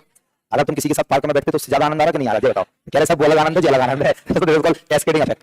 दोस्तों थोड़ा फैक्ट समझ लो कि भारत में जो जीएसटी है वो कनाडा से लिया गया। तो जीएसटी का मॉडल कहां से लिया गया? कनाडा से। बोलो जी, यस। अब भारत में जो पहला राज्य है जहां जीएसटी बिल पास हुआ था दैट इज आसाम, एंड अगर पूछ ले लास्ट तो जेएनके। जेएनके। बोलो क्लियर? ये बातें ऑलरेडी समझ में आ गई, ये आपको आता है। आइए अब बात करेंगे जीएसटी रेट स्ट्रक्चर, थोड़ा समझेंगे पहले जीएसटी रेट स्ट्रक्चर। अभी तक हमारे भारत में जो जीएसटी के दरों की संरचना, हिंदी में जीएसटी दरों की संरचना, अभी तक हमारे भारत में जो जीएसटी दर है वो 4 प्रकार की थी। कितनी? डायरेक्टली क्वेश्चन आएगा भारत में जीएसटी कर संरचना, ऐसे लिख के आएगा, सही है। तो पहले था 5%, 12%, 18%, 28%, 5, 12, 18, 28, एवरीवन क्या सही है। लेकिन दोस्तों अभी अभी हमारी सरकार ने जीएसटी में सुधार किए और उसे नाम दिया जीएसटी नेक्स्ट जनरेशन रिफॉर्म। क्या नाम दिया? नेक्स्ट जनरेशन रिफॉर्म, नई पीढ़ी के सुधार, जीएसटी में नई पीढ़ी के सुधार, और उनका नाम, उसका नाम दिया जीएसटी 2.0। जीएसटी 2.0, 2.0 कह लो, लेकिन मैं ओ बोलता हूं 2.0। बोलो जीएस, थोड़ा मैं और एडवांस होना है ना, तो अरे बोलो ऐसा नहीं ना, यही तरीका जैसे तुम लोग बोलते हो एक्सयूवी 500 या एक्सयूवी 700, अरे बोलो बट मैं बोलता हूं कि मेरे पास है एक्सयूवी 700। दोस्तों तो ये स्टाइल है, आप लोगों को मॉडर्नाइज होना है थोड़ा सा, नहीं समझिए, और आगे बढ़ना है, अपनी जनरेशन को और एडवांस बनाना है, नहीं बनाना है क्या? गरीब पैदा हुए लेकिन गरीब मरना तो नहीं है कि नहीं? मरना है क्या दोस्तों ना। तो हम लोग बात करें तो लाइक जीएसटी 2.0 में क्या किया गया वो ध्यान से अभी एक लाइन में सुनेंगे, डिटेल में भी मैं बताऊंगा। तो जीएसटी 2.0 जो है उसमें क्या किया गया कि जो 5, 12, 18, 28 है, इसमें से जो ये 12% आपको दिख रहा है और जो 28% दिख रहा है, इनको खत्म कर दिया गया, इनको खत्म। जीएसटी के जो रेट स्ट्रक्चर है वो दो तरीके से है, 5% और 18%। क्या क्या है वो मैं थोड़ी देर बाद बता दूंगा। बोलो जी क्लियर ना। अपार्ट ऑफ दैट कुछ एक्सेप्शनल रेट्स भी हैं, जैसे जीएसटी के में अगर आप गोल्ड ज्वेलरी लोगे या गोल्ड लोगे, गोल्ड या गोल्ड रिलेटेड ज्वेलरी, तो उस पर लगेगा दोस्तों 3% का। प्रीशियस स्टोन्स जो डायमंड वगैरह है इन पर लगता है 0.25%, एवरीवन 0.25%, सही है ना। दोस्तों अब जब हम बात करते हैं, देखो मैंने बताया कि जो जीएसटी 2.0 आया, जैसे हमने बोला जीएसटी रिफॉर्म या GST next generation reform, next generation reform, that is GST 2.0। इसमें क्या कर दिया मैंने, कितने स्लैब, कौन कौन से, 5% एंड 18%। एक बात तो समझ में आ गई। अब थोड़ा समझेंगे, 5% जो किया गया वो किया गया मेरिट रेट पर, इसको हमने नाम दिया 5% का, सरकार ने नाम दिया मेरिट रेट। कई बार एग्जाम में बहुत ही ज्यादा सनक गया तो कह सकता है जीएसटी में मेरिट रेट कौन सा है, तो आंसर होगा 5%। और जो 5% लगेगा वो एसेंशियल आइटम्स पे, समझना, वे आइटम्स जो गरीब और लोग इनकम पीपल जो कम आय के लोग हैं वो यूज करते हैं, तो बेचारे उन पर जीएसटी रेट ज्यादा होगा तो उन पर महंगा पड़ेगा, तो इसलिए उनके लिए कितना किया गया 5%, सही है।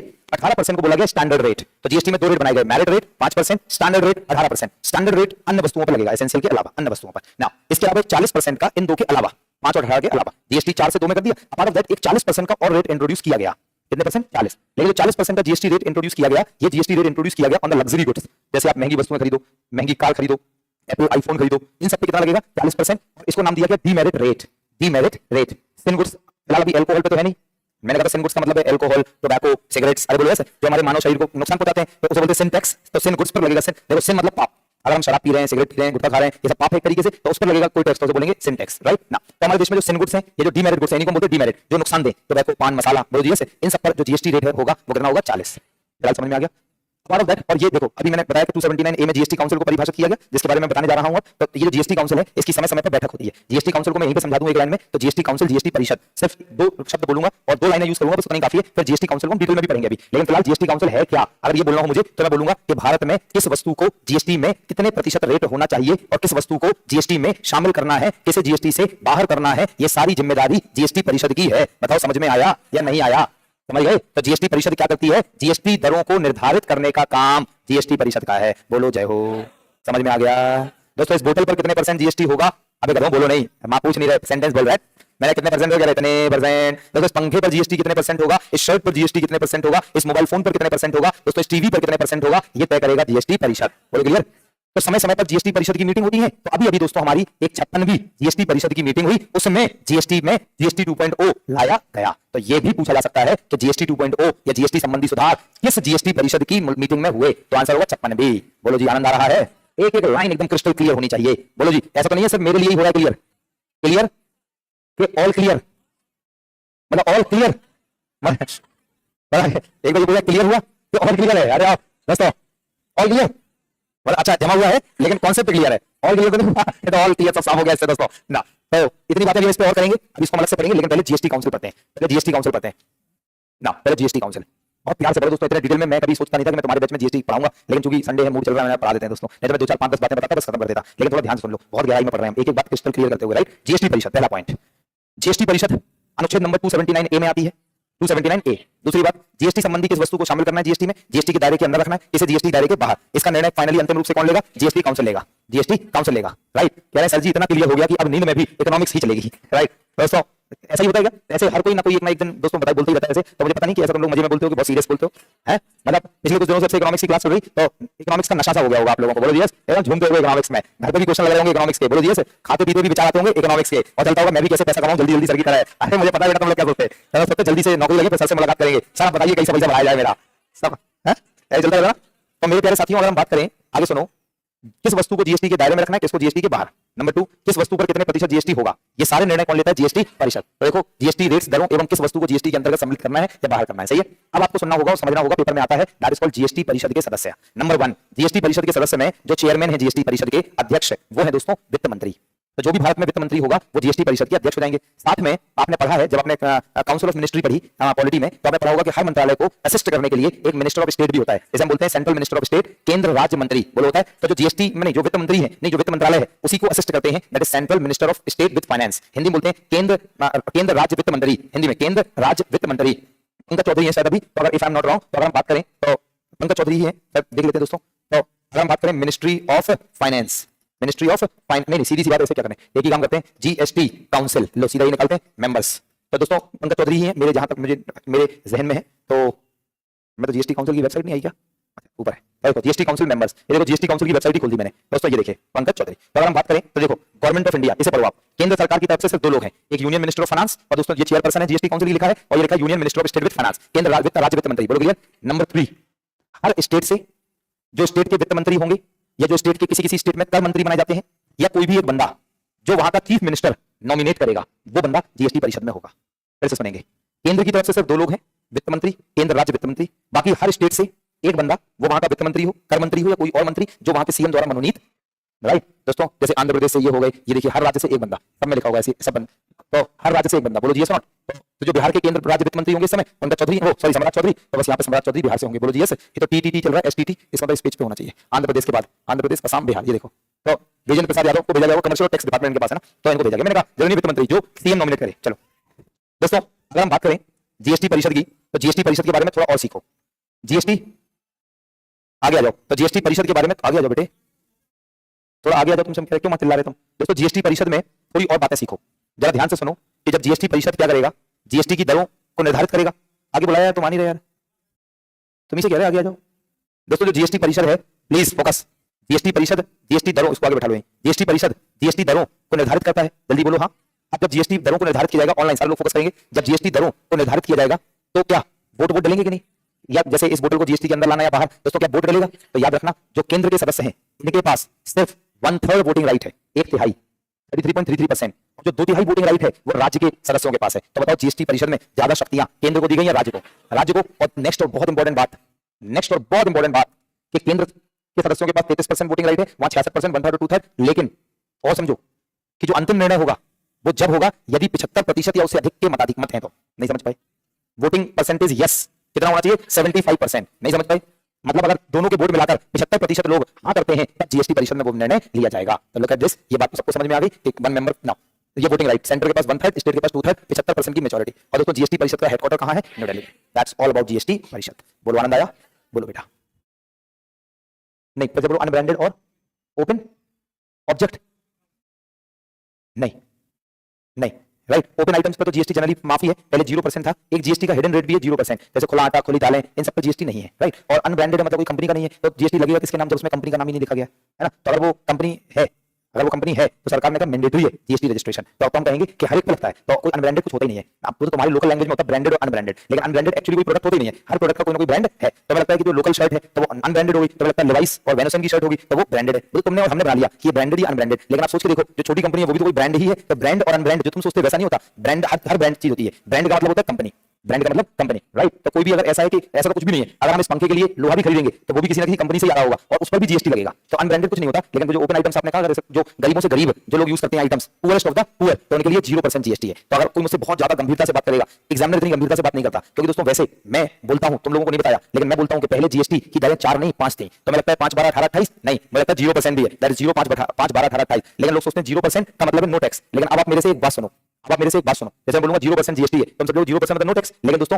0% और नो टैक्स में जमीन आसमान का अंतर है। अब मैं तुम्हें एक वर्ड दे रहा हूं, नया word, that is called tax. जैसे कल मैंने टैक्स रिबेट, टैक्स डिडक्शन ऐसे वर्ड यूज करे, आज मैं टैक्स अवॉइडेंस, कानूनी तरीके से टैक्स माफ करना, टैक्स एवेजन, कर चोरी, है ना। ऐसे मैंने आज एक नया वर्ड दे रहा हूं, टैक्स एग्जैम्पशन।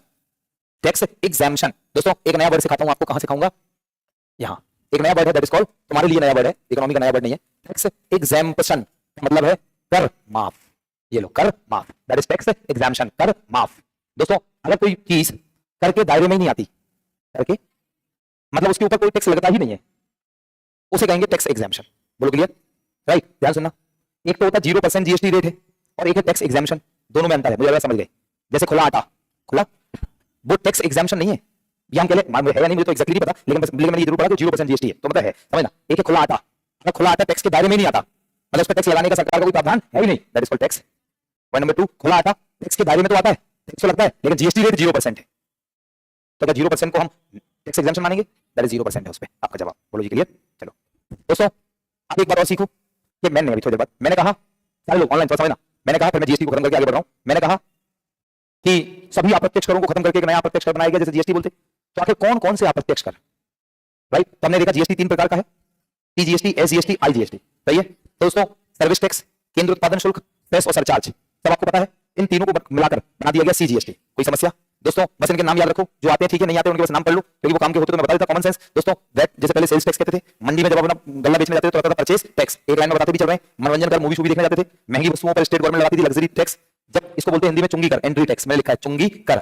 जैसे आप एक ही राज्य में अलग अलग डिस्ट्रिक्ट में जाओगे अंदर तो चुंगियां पड़ती हैं, उसमें लगता है ऑक्ट्रॉय ड्यूटी, चुंगी कर। नाउ लॉटरी, गैम्बलिंग, बेटिंग तुम सोचोगे तो गैर कानूनी है, नहीं, गोवा हो गया, पंजाब हो गया, इनमें ये कानूनी है। तो जिन राज्य में कानूनी है, जुआ, गैम्बलिंग, है ना, या फिर हम बात करें बेटिंग, तो दोस्तों इस पर टैक्स स्टेट गवर्नमेंट लगाती थी। मंडी टैक्स मंडी में लगता था दोस्तों, विज्ञापन के ऊपर टैक्स लगता था, विज्ञापन का एडवर्टाइजमेंट का आप इश्तिहार वगैरह निकाल रहे हो न्यूज़पेपर में दोस्तों, इसके अलावा स्टेट गवर्नमेंट के सेस और सरचार्ज अलग होते थे। तो इन सबको खत्म करके क्या बना दिया गया? एसजीएसटी। और ये तो मैंने आपको पहले बता दिया, सीजीएसटी, बोलो जीएस। काउंटर वेलिंग ड्यूटी मैंने आपको पहले समझाई कि सब्सिडी वाले प्रोडक्ट पे याद करो। और दोस्तों special additional duty on custom, दोस्तों कस्टम ड्यूटी जीएसटी में शामिल नहीं है, पहले बताया, लेकिन कस्टम में कुछ अतिरिक्त शुल्क वगैरह लगे, that is special additional duty. दोस्तों इन तीनों को खत्म करके क्या बनाया गया? आज पेपर में एक सवाल आता है कई बारी कि निम्नलिखित में से किन करों को एक साथ मिलाकर सीजीएसटी बनाया गया, या सीजीएसटी में कौन कौन से कर शामिल हैं, और एस में और आई में, बताओ दोस्तों, आनंद आएगा नहीं? Now next very important discussion, GST में इवोल्यूशन ऑफ जीएसटी, जीएसटी की उत्पत्ति, कि भारत में जीएसटी की इतिहास, जीएसटी के बारे में जिक्र, जीएसटी संबंधी बातें। सबसे पहली बार मैंने देखा 2003 में एक केलकर समिति बनाई गई, उसने प्रस्तावित किया। डायरेक्टली एग्जाम में क्वेश्चन मिलेगा, तो मैं पीवाईक्यूज देखेंगे, मॉडल क्वेश्चन, उसमें लिखा होगा किस समिति की सिफारिशों द्वारा जीएसटी लाया गया, तो केलकर समिति। कोई समस्या? नाउ इसके अलावा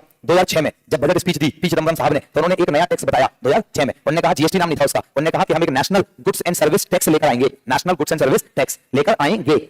और इनने डेडलाइन दी थी 2009 तक की, लेकिन कुछ नहीं हो पाया। और आगे चले 2014 में सरकार ने कहा one nation one tax bill आया। सबसे पहले जीएसटी संबंधित जो बीजेपी ने काम किया, वो काम किया कि जीएसटी कॉन्सेप्ट कांग्रेस का था, देखो 2003 2006, राइट? तो जीएसटी जो लेकर आया, जो अभी जीएसटी को बीजेपी गवर्नमेंट लेकर आई, और इससे संबंधित जो बिल बनाया था उसका नाम रखा one nation one tax bill, right? बाद में दोस्तों इसी बिल को 122वां संवैधानिक संशोधन बिल बनाया गया, और फाइनली 2016 में यह बिल विधेयक पारित हो गया, पास हो गया दोनों सदनों से, और 1 जुलाई 2017 में जीएसटी लागू हो गया। बताओ दोस्तों, आनंद आया? क्या जीएसटी का पूरा इतिहास समझ में आया? क्या जीएसटी का पूरा कॉन्सेप्ट समझ में आ गया? और ये भी समझ में आ गया कि आज तक जीएसटी के जितने भी प्रश्न देखे किसी भी पेपर में, अब सब सॉल्व हो गए या बन जाएंगे। बोलो जीएस, किसी भी किताब का एक भी ऐसा प्रश्न नहीं होगा जो जीएसटी से नहीं बना पाओ। लेकिन ध्यान से सुनना, अब थोड़ा आगे बात करेंगे, ये बात तो समझ में आ गई। अभी जीएसटी एन, बेटा ये डॉक्टर भरत की क्लास है दोस्तों। जीएसटी एन क्या है समझना, दिस इज जीएसटी नेटवर्क, बस समझ लो ये एक कंपनी है, जीएसटी एन। जीएसटी एन एक तरीके का गैर लाभकारी कंपनी है, प्रॉफिट के लिए काम नहीं करती। जैसे हमारा केजीएस, क्या प्रॉफिट ऑर्गेनाइजेशन है या नॉन फॉर प्रॉफिट ऑर्गेनाइजेशन? जो हमारा केजीएस है वो फॉर प्रॉफिट, और देखो दो तरीके की कंपनियां होती हैं, फॉर प्रॉफिट और नॉट फॉर प्रॉफिट। तो दोस्तों जो केजीएस है वो क्या है? फॉर प्रॉफिट या not for profit? Yes, it is a for profit organisation. बोलो जीएस नॉट, दोस्तों it is a for profit organisation. बोलो जीएस। दोस्तों क्या यहाँ पर हम समाज सेवा कर रहे हैं क्या? दोस्तों क्या मैं यहाँ पे तुम लोग को सेवा दे रहा क्या? दोस्तों इधर भी मेरा हृदय उदार नहीं है दोस्तों, मैं यहाँ पे पैसे के लिए काम कर रहा, that is for profit organisation. ऐसी दोस्तों एक अनाथ आश्रम है, वो दोस्तों लोगों की सेवा कर रहा है, that is called not for profit organisation. बोलो जीएस। ना अगर हम बात करें दोस्तों,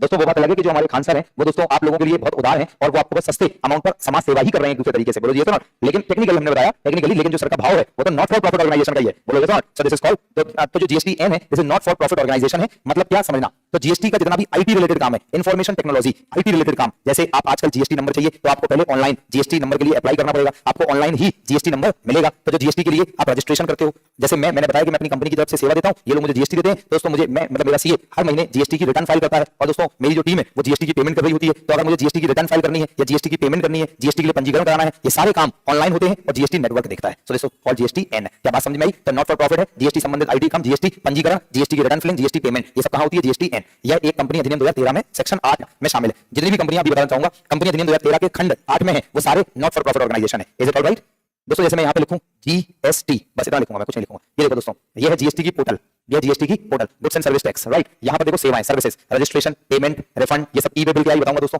एप्लीकेशन को ट्रैक करना, ये सारा काम कौन देख रहा है? जीएसटी। ये जीएसटी की वेबसाइट है, लास्ट में देखो क्या लिखा है दोस्तों ना, ये लास्ट में देखो क्या लिखा है यहाँ पर, आनंद ही आनंद है बेटा।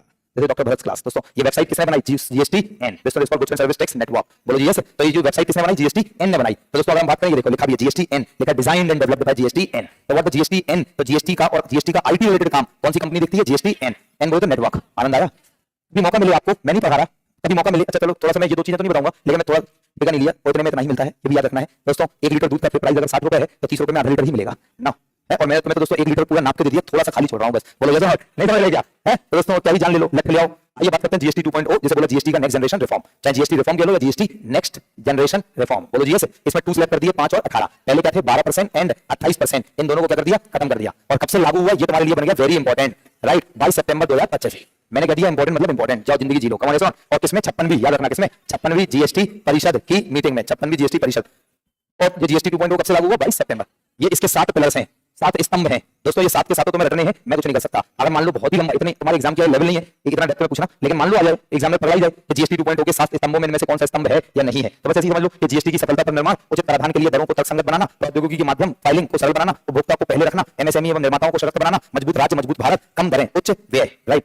दोस्तों ये बस इतना मैंने जीएसटी में इतना बताया आपको, वो इतना काफी है। बाकी यहाँ पे जब जाते हैं तो बहुत डिटेल में और भी चीजें हैं कि आकर यहाँ से देखना है आपको, कि यहाँ से ये देखिए ये देखो, ये ऑटोमोबाइल सेक्टर में अगर हम बात करें, ऑटोमोबाइल गाड़ी वगैरह में, तो जो छोटी कारें हैं, स्मॉल कार्स, 2 व्हीलर्स हैं, 350 सीसी से कम उस पर 28% था, उसे 18 कर दिया गया। तो जीएसटी 2.0 रिफॉर्म्स मैं आप लोगों को अलग से देता हूं, इसमें साफ साफ दिख रहा क्या? मुझे पता नहीं दिख रहा। तो हालांकि तुम्हें बस इतना मैंने जितना बता दिया आप लोगों को, इतनी ही जरूरत है। देखिए कब आया? 22 सितंबर 2025, 22 सितंबर 2025। और साथ में क्या कि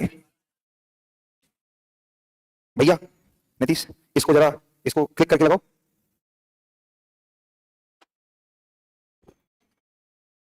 और ये जो मैं आपको दे रहा हूं ये इनके, इसमें जीएसटी रिफॉर्म्स लिखकर अपडेट कर देना, ये भी मैं तुम्हें लिख के दे रहा हूं, जीएसटी रिफॉर्म्स और ब्रैकेट में 2.0, जो मैं आपको लिख के दे रहा हूं जैसा वैसी सारे बैचेस में अपलोड भी कर देना। मैंने आपको उसकी पीडीएफ भी दे दी। एक काम करो, इस पीडीएफ को ही लगाओ, इसमें लिंक मत खोलो, जो भी पीडीएफ बनाई इसी को लगा दो इसमें, इसको यहां लगा दो। 1 मिनट रुकना मुझे, 1 मिनट, 1 मिनट दो मुझे। और अपलोड भी करना है ना, अपलोड भी करना है और यहां लगा भी दो। लो इसके बाद लगा दो, इसके बाद 1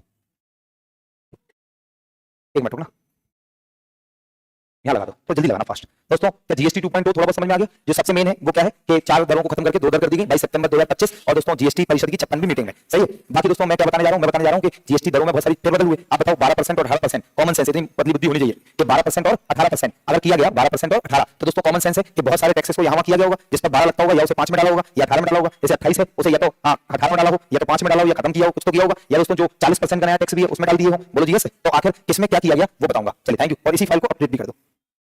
अलग जगह हो गया था क्या? तो मैं दे रहा डोंट वरी, यहाँ पे लगा इसके बाद ना। अच्छा ऐसे किया जाता है, जितने पेजेस होते हैं उसके हिसाब से, अब इन पेजेस में ही जाएगा वो है।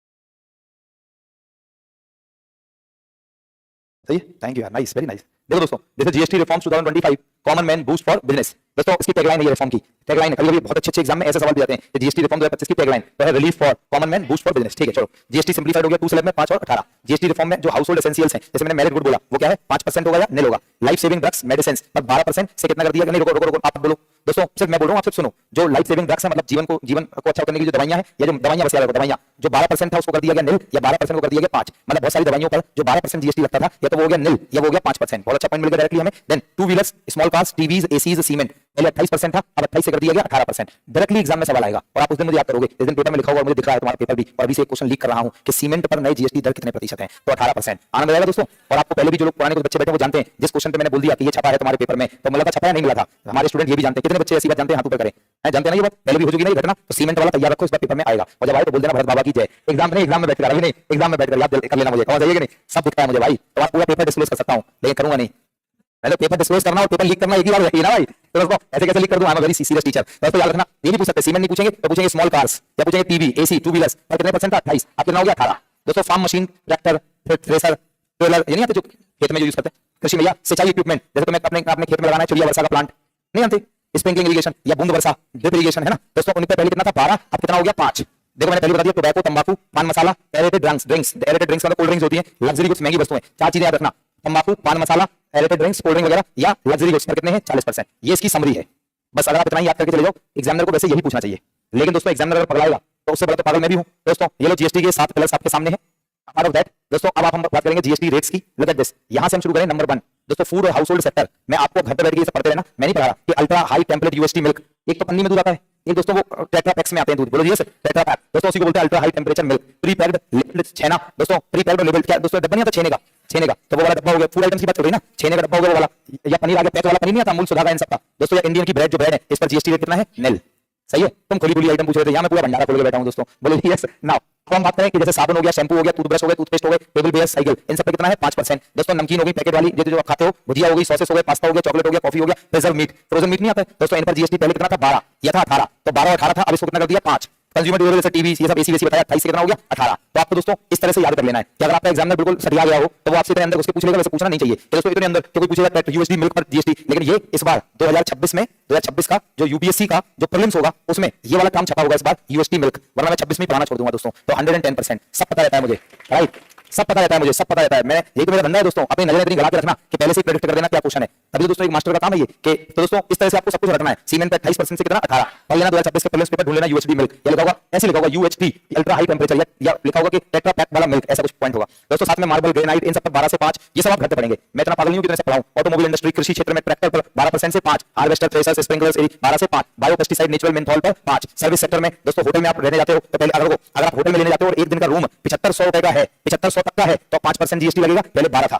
और जिम 7500 उससे ऊपर दोस्तों 18% लगेगा। देन जिम सैलून्स बार्बर्स योग इन सब पर जीएसटी 5% है, पहले 18% था। टॉयज स्पोर्ट्स एंड हैंडीक्राफ्ट इन पर देखना है। Then education sector, education sector पर दोस्तों जो एजुकेशन है उस पर जीएसटी लगता है 18% ही है, याद रखना उस पर कम नहीं किया गया। लेकिन जो हम इक्विपमेंट यूज करते हैं जो आप लोग लेते हैं जैसे कोई भी एक्सरसाइज बुक्स हैं, इरेजर रबर जो है, पेंसिल क्रेयॉन्स कलर है ना, शार्पनर्स जो कटर वगैरह है, इन सब पर मतलब स्टेशनरी पर जीएसटी कितना किया गया 0। साथ में ज्योमेट्री बॉक्सेस स्कूल कार्टन जो आते हैं या ट्रेज जो आती है उन पर जीएसटी पहले 12 था, कितना कर दिया 5। तो ये आपको याद रखना है, बोलो जी। कोई भी आप पेंटिंग वगैरह लेने जाते हो हैंडीक्राफ्ट आइटम्स कितने हो गए 5%। तो डॉल्स टॉयज खिलौनों पर कितना हो गया 5, ये तुम्हारे लिए इंपॉर्टेंट है टॉयज, तो टॉयज पर जीएसटी 5%, राइट ना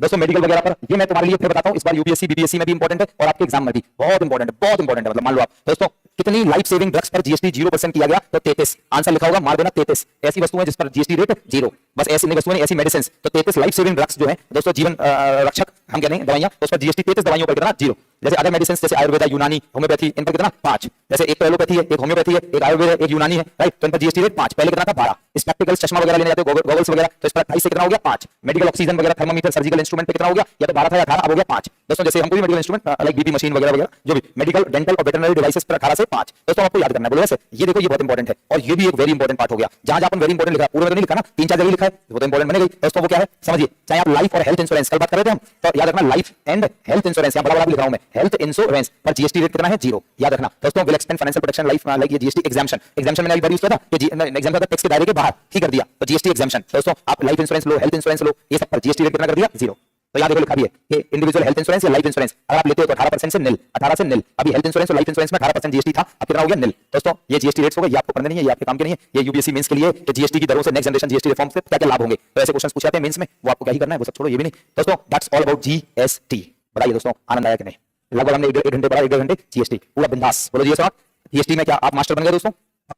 नाउ वैसे एक बार हम जीएसटी, तुमने क्या कर रखा यार नाउ, तो हम पहले से बात करें थोड़ी सी जल्दी से हम समाप्त करते हैं जीएसटी के बारे में, लेकिन समाप्त करने से पहले मैं थोड़ी सी और बातें कर लूं। एक काम आया था ई-वे बिल, क्या आया था ई-वे बिल, ना look at this e-way bill क्या होता है, बहुत ध्यान सुनना दोस्तों। जैसे आपने जैसे कोई प्रोडक्ट है, जैसे ये कैमरा जो मेरे सामने लगा है, ये कैमरा जहां से उत्पादन हुआ से मार्केट तक पहुंचेगा, तो भाई साहब अभी तक क्या होता था, जैसे हमारे देश की जीडीपी जो है वो 4.19 ट्रिलियन डॉलर है किताबों में, लेकिन ओरिजिनली 5 ट्रिलियन के भी ऊपर होगी। देखो मैंने क्या बोला, किताबों में कितना है, ओरिजिनली से भी ऊपर होगी। बोलो भाई मतलब क्या नहीं समझ पाई भाई, जीडीपी तो वो 4.19 ट्रिलियन जो है वो है जो उत्पादन जो सरकार के रिकॉर्ड में है, जिस पर टैक्स गया है, लेकिन ऐसा पता नहीं कितना अनऑर्गेनाइज सेक्टर में उत्पादन होता है, जैसे इन्होंने अनब्रांडेड बोला था, जिसका टैक्स ही नहीं दिया।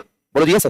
दोस्तों इसको रोकने के लिए पॉइंट, इसको उत्पादन को सही मात्रा में ट्रैक करने के लिए, जब पॉइंट ऑफ प्रोडक्शन उत्पादन की बिंदु से कोई प्रोडक्ट मार्केट तक आता है और मार्केट से बिककर सेल होकर कस्टमर के पास तक जाता है, तब चाहिए होता है जीएसटी का, तब चाहिए होता है ई-वे बिल। तब क्या चाहिए होगा, तो ट्रांसपोर्ट करने के लिए वस्तु को, चाहे बाजार से घर तक और चाहे फैक्ट्री से बाजार तक। नहीं समझ में आया? नहीं समझ में आया? तो जो ट्रांसपोर्टर है एवरीवन कौन है, जो लेके जा रहा है, एक मिनट, जो ट्रांसपोर्टर है जो लेकर जा रहा है उसके पास क्या होना चाहिए, ई-वे बिल, बस खत्म। तो ई-वे बिल क्या होता है आप किसी को एक लाइन में समझा सकते हो दोस्तों?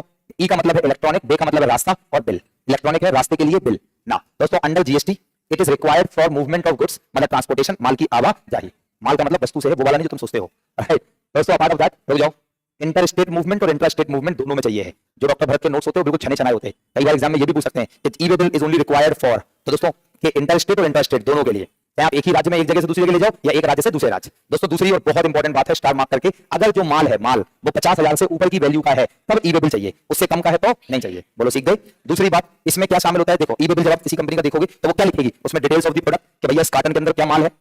दूसरा, द कंसाइनर कहां से चला है, सेंडर कौन है इस माल का। दोस्तों द रेसिपिएंट प्राप्तकर्ता कौन होगा, और द ट्रांसपोर्टर किस ट्रांसपोर्टर से जा रहा है। इन चारों डिटेल को मेंशन करना मैंडेटरी है। और ये कहां से ई वे बिल बनेगा दोस्तों, जीएसटीएन की वेबसाइट से, जीएसटीएन की वेबसाइट से, जीएसटीएन की वेबसाइट से ई वे बिल सिस्टम, तो यहां से ये जनरेट होता है ई वे बिल। तो यहां पर आपको सारी डिटेल डालनी होती है, click here to go to e way bill portal. दोस्तों यहां से हमें ई वे बिल की वेबसाइट खुल जाएगी, ई वे बिल सिस्टम। दोस्तों ई वे बिल की वेबसाइट खुल गई, इस वेबसाइट के अंदर आप जाइए और अपना उसमें डिटेल्स डालिए कि कहां से आ रहा है और कहां जा रहा है। बोलो जैसे जैसे इसके अंदर आप देखेंगे तो आपको कहीं मिल जाएंगी चीजें। चलो देखो, e way bill registration, enrolment, e way bill for citizens. तो दोस्तों आप इसके अंदर जाएंगे, देखो generate new e way bill, तो जब न्यू ई वे बिल, तो देखो स्टेट कहां से चला, नेम, पेन नंबर, एड्रेस, कहां जा रहा है। दोस्तों ये सब देखिए सारी चीजें, कंटिन्यू टू जनरेट बिल। देखो इतने लाइफ में लगता है कोई इकोनॉमिक्स पढ़ाया होगा आप लोगों को। दोस्तों this is called e way bill.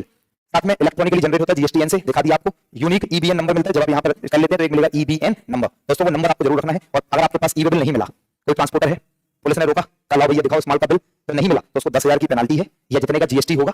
तो अगर ई वे बिल नहीं है, इसका जीएसटी पे नहीं किया तो उसने का क्या लगेगा, जीएसटी। इन दोनों में जो हायर होगा वो पेनल्टी के रूप में लगेगा। So that is called e way bill, this is called e way bill. आनंद तो बहुत आ रहा होगा तुम लोगों को, राइट।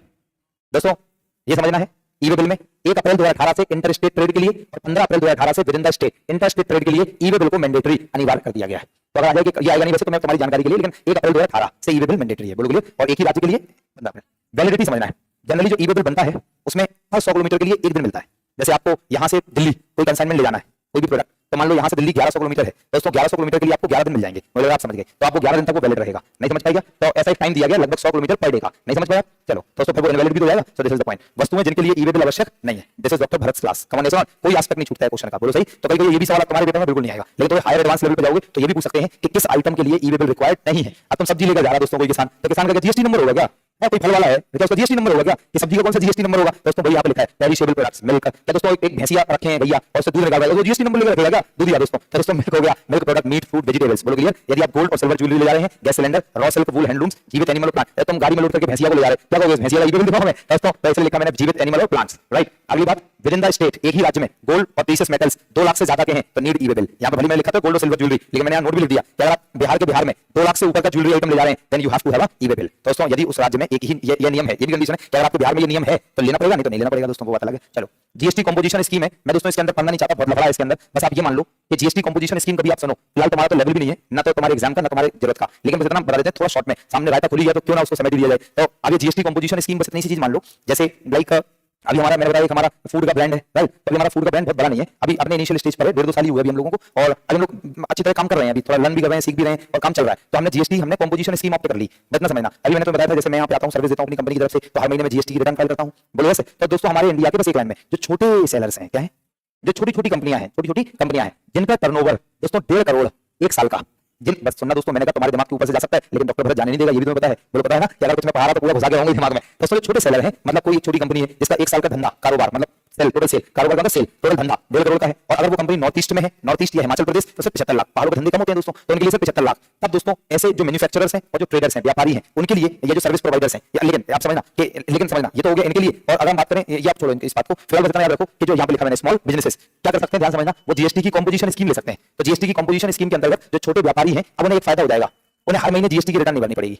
मतलब आप बात समझ गए, बस उन्हें हर महीने जीएसटी की रिटर्न नहीं भरनी पड़ेगी। और जिनका धंधा 1.5 करोड़ से ऊपर का है और हिमाचल प्रदेश और नॉर्थ ईस्ट में 75 लाख, उन्हें हर महीने जीएसटी की रिटर्न भरनी है। इन लोगों के पास 2 ऑप्शन है, या तो क्वार्टरली रिटर्न भरो या एनुअल रिटर्न भरो। एवरीवन, क्या जैसे मेरा सीए है, मुझसे हर महीने 1000 रुपए लेता है, किस बात के, जीएसटी रिटर्न फाइल करने के। हर महीने उसकी फिक्स चार्ज है 1000, नहीं भैया, कुछ लोग 500 रुपए में भर देते हैं, लेकिन चूंकि मेरा उससे पुराना रास्ता है, बहुत लंबे समय से जुड़े हम लोग, तो अब वो 1000 लेता है तो उसको हम 1000 देते हैं। तो बस तो आप सोचो छोटा सा कोई धंधा कंपनी है काम करने वाली, 10-15-20 लाख रुपए तो वो कमाती है, बोलो जी, उसमें से वो 1000 हर महीने अपने जीएसटी अपने सीए को ही दे, तो एक तरीके से एक तो खर्चा भी है और दूसरी बात समझो, दूसरी बात लफड़ा भी तो है दोस्तों, कि जीएसटी सर्टिफिकेट दो लो, बहुत सारी चीजें। तो खैर बस इतना समझ लो कि GST composition scheme small tax payers के लिए 1.5 करोड़ और 75 लाख उनके states, Himachal Pradesh, north east के लिए जीएसटी की एक कंपोजिशन स्कीम आई, जिसमें जीएसटी की फिलिंग से संबंधित कुछ राहत है, उनके लिए कुछ फायदा है। यहाँ पे लिखा है मैन्युफैक्चरर, हाँ साथ में जैसे अब हमें, जैसे मैं जीएसटी जो मुझे, मैं जैसे लाइक 18% आपसे केजीएस ने लिया और केजीएस ने मुझे भी 18% दिया। मान लो हमारा केजीएस एक छोटी सी कंपनी होती, और वो कहती है कि हमने जीएसटी कंपोजिशन स्कीम ऑप्ट कर ली, तो अगर केजीएस चूंकि सर्विस प्रोवाइडर है तो इस पर सिर्फ 6% का फ्लैट जीएसटी लगता, तो केजीएस फिर आपसे जीएसटी नहीं लेता, फिर केजीएस अपनी इनकम से 6% जीएसटी दे देता। This is composition scheme. I hope समझ गए आप। बोलो यस है। जैसे बोर्ड वाली कंपनी है, दैट इज मिल्टन। दोस्तों ये मिल्टन की कंपनी है, बड़ी कंपनी है, तो इस पर जब मैं जीएसटी, जब मैं बोर्ड नहीं देखना, मैं समझा भी रहूंगा, ऐसे मानूंगा नहीं। जब दोस्तों ये बोतल लेने गया तो मैंने इस बिल पर जीएसटी दिया 18%। बोलो यस। अगर ये कंपनी होती छोटी सी बोतल वाली, उसका धंधा 1.5 करोड़ से कम होता है साल में, ऑनलाइन फोकस करना 1.5 करोड़ से कम होता है इसका धंधा, तो ये कंपोजिशन स्कीम ऑप्ट कर लेता, तो फिर जब ये बोतल मुझे बेचता तो उस पर जीएसटी रेट नहीं लगाता। तो वो जो मैन्युफैक्चरर है, वो सर्विस प्रोवाइडर है, फिर वो जीएसटी रेट लेगा नहीं कस्टमर से, लेकिन उसे सरकार को देना होगा, मैन्युफैक्चरर को 1%, कितने परसेंट, और रेस्टोरेंट को, या जो रेस्टोरेंट में जो नॉन सर्विंग अल्कोहल है, जो शराब नहीं बेचते, उन्हें कितने परसेंट, 5 देना होगा, लेकिन कस्टमर से नहीं लेंगे। This is called GST composition scheme. बताओ दोस्तों, आनंद आया? लास्ट लाइन बोलूंगा बस जीएसटी में। अगर आप गुड्स बना रहे हैं, इसका मतलब मैन्युफैक्चरर है, सर्विस प्रोवाइड कर रहे हैं जैसे केजीएस की तरह, तो यदि आपका धंधा, आप गुड्स प्रोड्यूस करते हैं, आपका धंधा 40 लाख से कम है, सर्विस प्रोड्यूस करते हैं, आपका धंधा 20 लाख से कम है, आपको GST number is not required. सरकार ने कहा कि जीएसटी नंबर किनकी आवश्यकता किनको है, कि सेवा प्रदान करने वाले जो 20 लाख से ज्यादा की सेवा देते हैं, राइट। एक साल में जैसे हम जैसे लोग, तो हमने इसलिए जीएसटी नंबर ले रखा है। और दूसरा, अगर हम ये शर्ट बना रहे हैं और हमारा धंधा 40 लाख से कम है एक साल में, तो हमें जीएसटी की आवश्यकता नहीं है। That's it. तो ऐसे बोलेंगे जीएसटी। ईमानदारी से बताएं, समझ में आ गया? तुम्हारी जरूरत से बहुत ज्यादा हो गया, अब तो तुम्हारे भी ओवरफ्लो हो रहा है। बोलो हो रहा है? अब हम नहीं पढ़ाएंगे कुछ भी दोस्तों। आप समझ में आ गया? ये देखो, मैंने आपसे कहा था कि जो जीएसटी कंपोजिशन स्कीम है, इन्हें या तो क्वार्टरली या एनुअल रिटर्न भरनी पड़ती है। बोलो जी। अब देखो एक बात और है कि जीएसटी कंपोजिशन स्कीम का लाभ कौन नहीं ले सकता है? ई कॉमर्स ऑपरेटर, जो ऑनलाइन खरीद रहे बेच रहे हैं प्रोडक्ट्स, जैसे मेरी ऑनलाइन कंपनी है तो मैं नहीं ऑप्ट कर सकता। Inter state supplier, non resident taxable person, ice cream वाली, पान मसाला वाली कोई कंपनी, बिजनेस कोई नॉन टैक्सेबल लिखकर, वो सब नहीं पढ़ा रहा मैं। That's it. Input tax credit मैंने आपको ऑलरेडी बता दिया है, और ये वाला मैं जीएसटी एटी आपको कुछ नहीं बताऊंगा। अगर आपको थोड़ा सा सुनना है तो बस एक लाइन बस इसको याद कर लेना, मैं हटा नहीं रहा ये वाली स्लाइड। तो जीएसटी एटी क्या है? That is goods and service tax affiliate tribunal. अगर जैसे मेरी कंपनी है और मैंने जीएसटी पे किया, लेकिन सरकार मुझसे कहे कि आपने जीएसटी मुझे कम दिया, इतना देना चाहिए, तो मेरा कंपनी का और सरकार का टैक्स अथॉरिटी सीबीआईसी बताया था, इनडायरेक्ट टैक्सेस के लिए सीबीआईसी, दोस्तों के बीच में डिस्प्यूट हो गया और उसने कुछ डिसीजन दे दिया। सीबीआईसी ने कहा इतना पेनल्टी है। बोलो दोस्तों, मैं वो शिकायत लेकर जा सकता हूं कहां? GST eighty, that is goods and service tax appellate tribunal, अपीलीय न्यायाधिकरण। बोलो समझ में आया? आनंद आ गया दोस्तों? दैट इज कॉल्ड, इसकी एक ही बेंच है कहां? न्यू दिल्ली में। बस ये तुम्हारे काम का नहीं है, इतना लंबा चौड़ा क्या ही पढ़ना, लेकिन बस लिखा रहने दो ऐसे ही। अब लास्ट टॉपिक है हमारा फाइनेंस कमीशन। फाइनेंस कमीशन देखो, मैंने कहा नेक्स्ट टॉपिक के समूह बना रही है, और भी है क्या? अभी दोस्तों फाइनेंस कमीशन तुम्हारे लिए तो है, मेरा क्या फायदा हो रहा? मेरा कुछ फायदा हो रहा क्या? फाइनेंस कमीशन,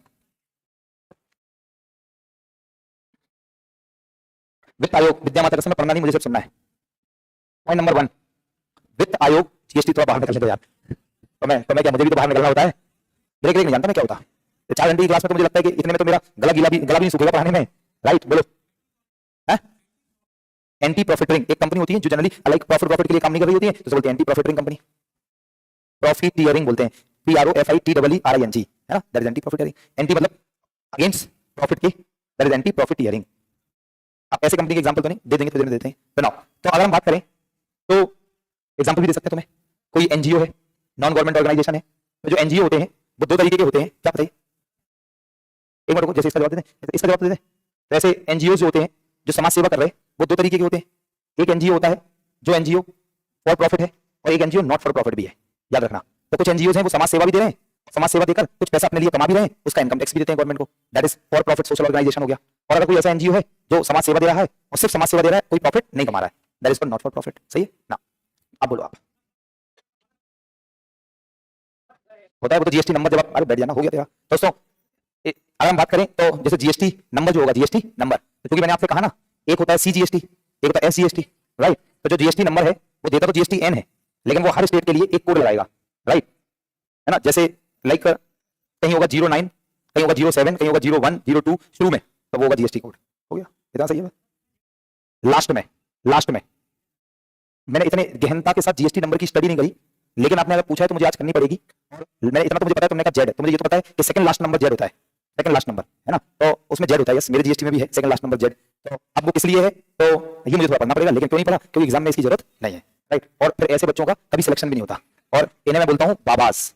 क्या बोलता हूँ मैंने नाम भी दिया दोस्तों, ऐसे बच्चों का क्या नाम दिया है? बाबास। तो ये बाबा है क्योंकि ये जाकर मंदिर में घंटा बजाए बस। दोस्तों इनके मंदिर में घंटा कभी नहीं बजेगा, क्या आप मेरी बात समझे कि नहीं? क्योंकि अब अगर ये, चलो ये तो यहाँ तक तो क्वेश्चन सही था कि क्या सर हर स्टेट का जीएसटी कोड अलग होता है, तो वो तो यहाँ तक सही था, चलो मैंने कहा एसजीएसटी होता है इसलिए होता है। लेकिन आपको कहेगा सर उसके बीच में जेड भी होता है, आप सर उसको बताओ वो क्या होता है, जैसे पूछा। तो जब सोचो, जब टीचर को आज तक बुलबुली नहीं मची वो जानने की, इसका मतलब है वो एग्जाम के लिए बिल्कुल जरूरत नहीं है। अगर इतनी उलझुल चीजें पढ़ोगे तो बाबा बन के मंदिर में बैठ जाओगे, लेकिन तुम्हारा घंटा कभी नहीं बजेगा सिलेक्शन का। मुझे लगा तुम समझ गए मैं क्या कहना चाहता था। मैं ये बिल्कुल नहीं कह रहा कि तुम्हारा सिलेक्शन नहीं होगा, ये मैंने नहीं कहा। मैंने ये कहा कि अगर इतना ज्यादा घुसोगे किसी भी चीज में तो बाबा बन के निकलोगे, सिलेक्शन लेके कभी नहीं निकल पाओगे। तो इसका मतलब ये मेरी हिदायत है कि इतने अंदर घुसने का नहीं। दैट्स इट, बहुत पॉजिटिव, सकारात्मक। कम ऑन, ये सुनो। तो जैसे मैंने आईएफएससी कोड पढ़ाया, तो वो जरूरत था कि शुरू के 4 क्या होते हैं, 5वां 0 है, लास्ट में ये। बोलो जी, वो पेपर में आता है, लेकिन मुझे अभी तक ऐसा सवाल दिखा नहीं कि अब पूरा जीएसटी डी कोड, लेकिन आज मैं करूंगा जाकर थोड़ा इस पे काम, बस ठीक है। वो मुझे कैसे पता होगा, मेरा तो है नहीं नंबर। और तुम सोचो बिहार का कितना है, मैं तुम्हें बावला दिख रहा क्या कि कल मैं झारखंड में पढ़ाऊंगा वहां का मैं जीएसटी कोड याद करूंगा, कल मैं शिलोंग में पढ़ाऊंगा वहां का जीएसटी कोड याद करूंगा। इतना भी बावला मैं हूं नहीं दोस्तों, बोलो सही है। तो बिहार का कितना है ये चीज तो आप गूगल से भी पूछ सकते हैं, वो भी बता देगा। देखो कितना अच्छा जवाब दिया मैंने, है कि नहीं ना। तो दोस्तों मतलब गूगल से क्या नहीं पूछना है कि गूगल से ये नहीं पूछना कि आरबीआई के कार्य क्या है, गूगल बता तो देगा लेकिन आप नहीं समझ पाएंगे। लेकिन गूगल से क्या पूछना है कि आरबीआई की स्थापना कब हुई। तो अगर किसी टीचर ने नहीं बताया तो आप ये मत सोचना उसने बताया नहीं, क्योंकि उसने इसलिए बताया आवश्यकता नहीं होगी, या तो फिर वो आपको आसानी से मिल भी सकता था। This is the point. Teacher बहुत स्मार्ट है भाई, तुम्हारे जैसे बहुत आए बहुत गए है कि नहीं समझे क्या। तो अब जहां आप जैसे मैंने कहा बोला जेड, तो इतना तो मैं अवेयर हूं कि मैंने कहा लास्ट में होता है, सेकंड लास्ट नंबर ही बता दिया। अब सब किस लिए होता है, किस तो पर्पस होगा मैं ये नहीं कह रहा, लेकिन उसकी मुझे जानकारी नहीं है। दूसरा रीजन क्यों नहीं है सर, होनी चाहिए, तो मैं कहूंगा आवश्यकता नहीं लगी। लेकिन अगर किसी एग्जामिनर ने कभी किसी एग्जाम में ये पूछ लिया आगे, देन मैं इसको याद कर लूंगा, देन मैं इसको पढ़ लूंगा, इसमें पढ़ाई करता हूं अपनी, बोलो जी। लेकिन अनवांटेड चीजें अगर हम पढ़ेंगे तो हमारा सिलेक्शन नहीं होगा और हम बन जाएंगे बाबा और बजाएंगे मंदिर में घंटा, बोलो यस, और हमारा घंटा कभी नहीं बजेगा। नहीं समझ में आई हमारी बात, समझ में आ गई आप लोगों को। ऐसे बच्चे थोड़ा सतर्क रहो, क्योंकि ये पटना के बाजार में घूमने थोड़ी ना है, या वही 10x8 या 8x10 या 6x6 नहीं 8x10 के कमरे में जीवन तो ना काटना है, बोलो जी। अगर ऐसे बहुत अनवांटेड चीजों पर पड़े रहोगे जो रोमांस तो दे सकती हैं लेकिन सिलेक्शन नहीं, तो हमें सबसे पहले ये सीखना होता है इस दौर में कि क्या नहीं पढ़ना है उसका सिलेक्शन होता, क्या पढ़ना है ये जानने के पीछे पड़े रहोगे तो कभी सिलेक्शन नहीं होगा। दोस्तों ये सेंटेंस बहुत कम लोग बताएंगे आपको क्लास में, नहीं समझे क्या। जिस दिन जो व्यक्ति ये सीख जाता है क्या नहीं पढ़ना है उसी का सिलेक्शन होता, क्योंकि क्या पढ़ना है वो सभी करते हैं। अखबार को तुम 6 घंटे भी पढ़ सकते हो और अखबार को तुम आधा घंटे में भी कर सकते हो, क्योंकि जब तुम्हें ये लग गया क्या नहीं पढ़ना है वो बता दो, क्या बचा वो जल्दी से कर लो, हो गया आधा घंटे में अखबार, नहीं तो तुम 6 घंटे भी लगा सकते हो। चलो आगे चलेंगे। फाइनेंस कमीशन बाहर निकला है जीएसटी से, थोड़ा बिल्कुल ब्रेन खाली हो गया। चलिए दोस्तों व्हाट इज फाइनेंस कमीशन। वित्त आयोग, सबसे पहली बात तो ये, जैसे हमने प्लानिंग कमीशन पढ़ा, याद आ रहा है, योजना आयोग, योजना आयोग, योजना आयोग जो है, योजना आयोग एक प्रकार की गैर सांविधिक असंवैधानिक निकाय है। ये थी तो खत्म होगी ना, क्या याद आया, गैर सांविधिक का मतलब नो एक्ट और असंवैधानिक नो आर्टिकल, याद आया। इसी तरीके से वित्त आयोग एक संवैधानिक निकाय है। सबसे पहली बात तो ये, वित्त आयोग कैसी, बोलो क्लियर। जनरली जो जेड होगा उसमें, वो जहां तक मेरा ज्ञान है, अगर कोई सर्विस रिलेटेड कंपनी है उसके नाम के आगे जेड होगा, और कोई गुड्स रिलेटेड कंपनी है उसके नाम के आगे कुछ जीएसटी नंबर में कुछ और होगा, जहां तक मैं समझ पा रहा हूं। तो अगर कोई सर्विस प्रोवाइडिंग कंपनी है तो हो सकता है उसके नाम की सेकंड लास्ट नंबर जेड हो, ऐसी कुछ है। हाँ लिखा है, यहाँ लिखा है, क्योंकि सर्विस देते हैं इसलिए जेड है। बता दिया आंसर ना। देखो दोस्तों, अगर हम बात करें क्या होता है जीएसटी को डिकोड करें, मैंने कहा बाकी तुम्हें जरूरत नहीं है, बाकी जीएसटी नंबर 10 2 12 3 15 याद रखना। जीएसटी नंबर 15 कैरेक्टर का है, जीएसटी नंबर सही है। अब इसमें पूछ लिया छेड़ी दिया चीते को तो बिना शिकार के तो मानेगा नहीं चीता, कौन यस दोस्तों 15 कैरेक्टर का है। ये और सुन लो कितने कैरेक्टर का है, उसके 3 टुकड़े कर दो, नो रुक जा माता, उसके 3 टुकड़े कर दो, 2 10 3 2 10 3 कर दिए। शुरू के 2 स्टेट कोड, लो जी तुम्हारा जवाब, शुरू के 2 state code, next 10 PAN number, जो उस कंपनी का पेन नंबर होगा, इंडिविजुअल पेन नंबर भी होता, कंपनी का भी पेन नंबर होता, तो 10 2 स्टेट कोड 10 पेन नंबर, और लास्ट के 3 जो प्रोडक्ट से रिलेटेड कोड, जो किस प्रोडक्ट से रिलेटेड है, बोलो धन्यवाद बोल दो। सब आता है मुझे, पहले मैंने कहा था यार तो फालतू में छेड़ रहा है कि नहीं, लेकिन जो जरूरत है तुम लोगों को बताने की वही बताते हैं, बाकी जो जरूरत नहीं है उसे बताते तो हैं, क्योंकि तुम्हारी चुल भी तो शांत करनी है, लेकिन साथ में ये भी बता देते हैं कि ये मत पढ़ो काम का नहीं है, तो वो बता रहे थे कि वो काम का नहीं है। चलो तो दोस्तों फाइनेंस कमीशन, पहली बात दिमाग में लोड कर लो, वित्त आयोग एक संवैधानिक निकाय है, मतलब वित्त आयोग का जिक्र भारतीय संविधान में है, बोलो हो गया। दूसरी बात लोड करो, भारतीय संविधान का अनुच्छेद 280 वित्त आयोग के बारे में कहता है। तीसरी बात लोड करो, वित्त आयोग को राष्ट्रपति जी बनाते हैं, नियुक्त करते हैं। नेक्स्ट बात लोड करो, 5 वर्षों के लिए बनाते हैं। नेक्स्ट बात लोड करो, पहला वित्त आयोग 22 नवंबर 1951 में बना था। नेक्स्ट बात लोड करो, 22 नवंबर 1951 में बना फॉर द पीरियड ऑफ 1952 से 1957, जिसके चेयरमैन थे केसी नियोगी, केसी सही है।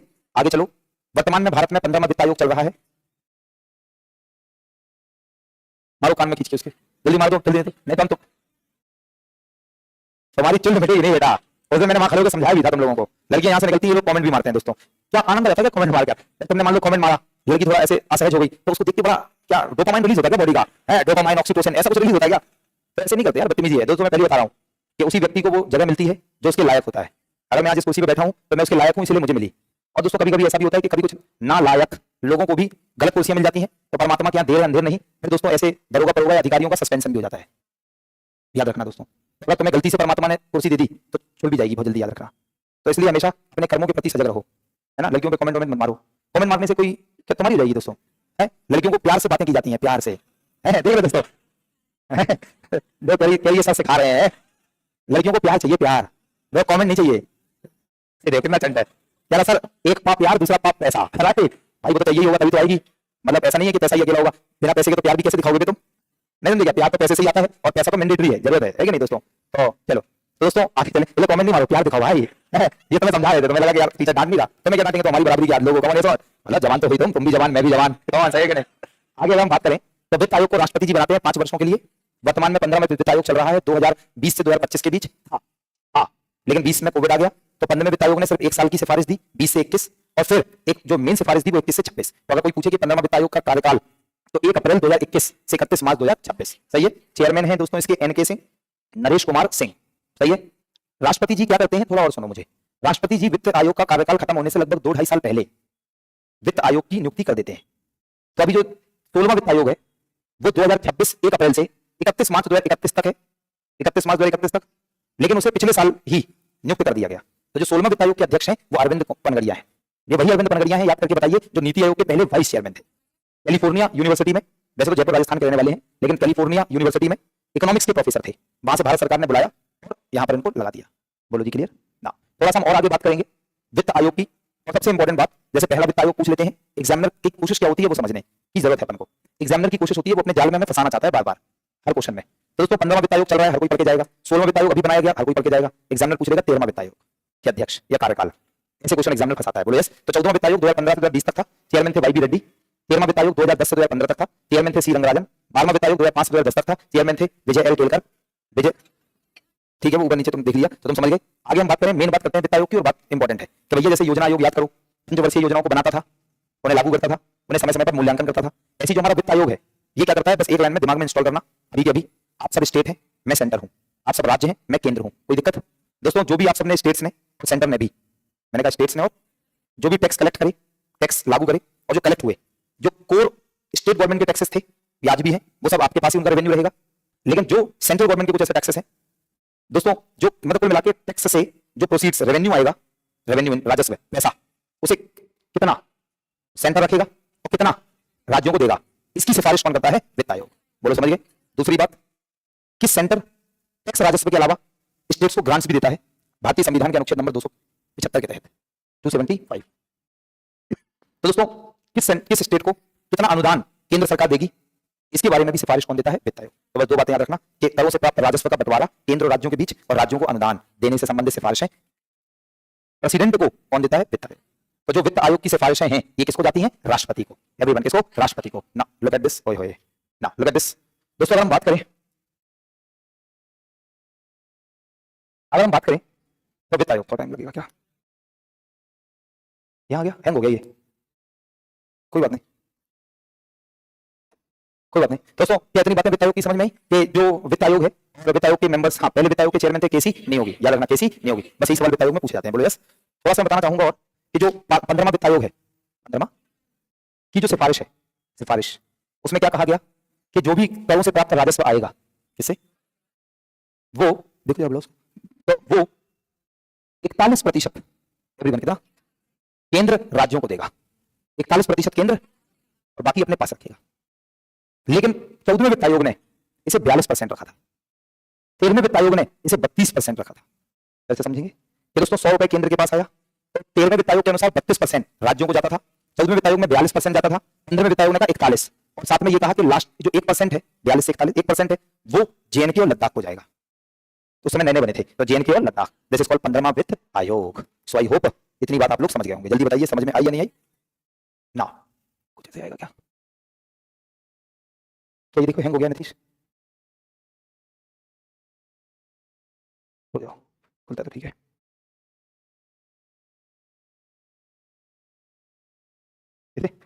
रहना तुम, अब आ जाएगा, अब आ जाएगा। थैंक यू एक्सपर्ट ना, एक्सपर्ट ये ऐसे केजीएस के एक्सपर्ट लोग भाई। ये देखो एक लाइन और, तुमने ये सवाल पूछा था सीबीआईसी वाला, लेकिन एक लाइन और बता दें, ये मैं मत करता भी, लेकिन जो taxes, direct tax, indirect tax, direct tax से सीबीडीटी, इनडायरेक्ट टैक्स की बॉडी है सीबीआईसी, पहले सुना था सीबीआईसी। सही है ना। एक बात और, मैंने भी एक लाइन कहीं ना कहीं जीएसटी पढ़ाते समय बोला था कि मान लो किसी भी टैक्स अथॉरिटी का और टैक्स पेयर का डिस्प्यूट हो गया, ऐसा बोला था। दोस्तों हमारे भारत में टैक्स डिस्प्यूट्स को सुलझाने के लिए 2 योजनाएं काम कर रही हैं। भारत सरकार ने 2 फेसलेस टैक्स असेसमेंट स्कीम बनाई है। फेसलेस, इसमें हमें प्रत्यक्ष रूप से अपना फेस ले जाकर किसी टैक्स ऑफिसर के सामने नहीं बैठना है, तो फेसलेस मतलब ऑनलाइन, टैक्स असेसमेंट, कर मूल्यांकन योजनाएं। तो अगर डायरेक्ट टैक्स से संबंधित डिस्प्यूट है, जैसे मैंने कहा लास्ट ईयर फंस गया था, मेरा मामला कुछ है दोस्तों, प्रत्यक्ष करों से संबंधित विवाद है, इनकम टैक्स जैसे मुझे देना है और सीबीडीटी को लेना है दोस्तों, हमारे उनके बीच कोई विवाद हो गया, ये कह रहे इतना दो, हमने कहा इतना देंगे, या हमने कहा इतना दिया, हमने कहा सर आपने कम दिया, आपको इतना लग रहा था और ये और इनकम आपकी, इस पर भी दो दोस्तों। इससे संबंधित एक स्कीम है, इसके निवारण के लिए उसका नाम दिया दोस्तों ये विवाद से विश्वास तक। याद रखना, कभी पूछ ले जाए कि केंद्र करों से संबंधित विवादों के निवारण के लिए कौन सी योजना है, तो विवाद से विश्वास तक। और अप्रत्यक्ष कर से संबंधित, जैसे मान लो एक केजीएस है, ये मेरी कंपनी है दोस्तों, हमारी कंपनी और सीबीआईसी के बीच कोई डिस्प्यूट हो जाए तो सबका विश्वास स्कीम लिखा हुआ है, सबका विश्वास स्कीम। मैंने कहा फेसलेस टैक्स असेसमेंट स्कीम है, सही है, ऑनलाइन थोड़ा सा और था। चलो, क्योंकि हम बात कर रहे थे दोस्तों, हम बात कर रहे थे जीएसटी काउंसिल की। लुक एट दिस, एक जल्दी से, आपने कभी 51, इसलिए इसका अधिनियम कब आया 1951 में। कैसी बॉडी है, संवैधानिक अनुच्छेद 280। अपॉइंटमेंट कौन देता है, प्रेसिडेंट। टेन्योर कितना है, 5 साल। पहला, 12वां, 13वां, 14वां सब बता दिया मैंने आपको। और अभी 16वां दोस्तों 26 से 31 और 31 दिसंबर 2023 में बना, बताया मैंने, 2.5 साल पहले बन जाता है।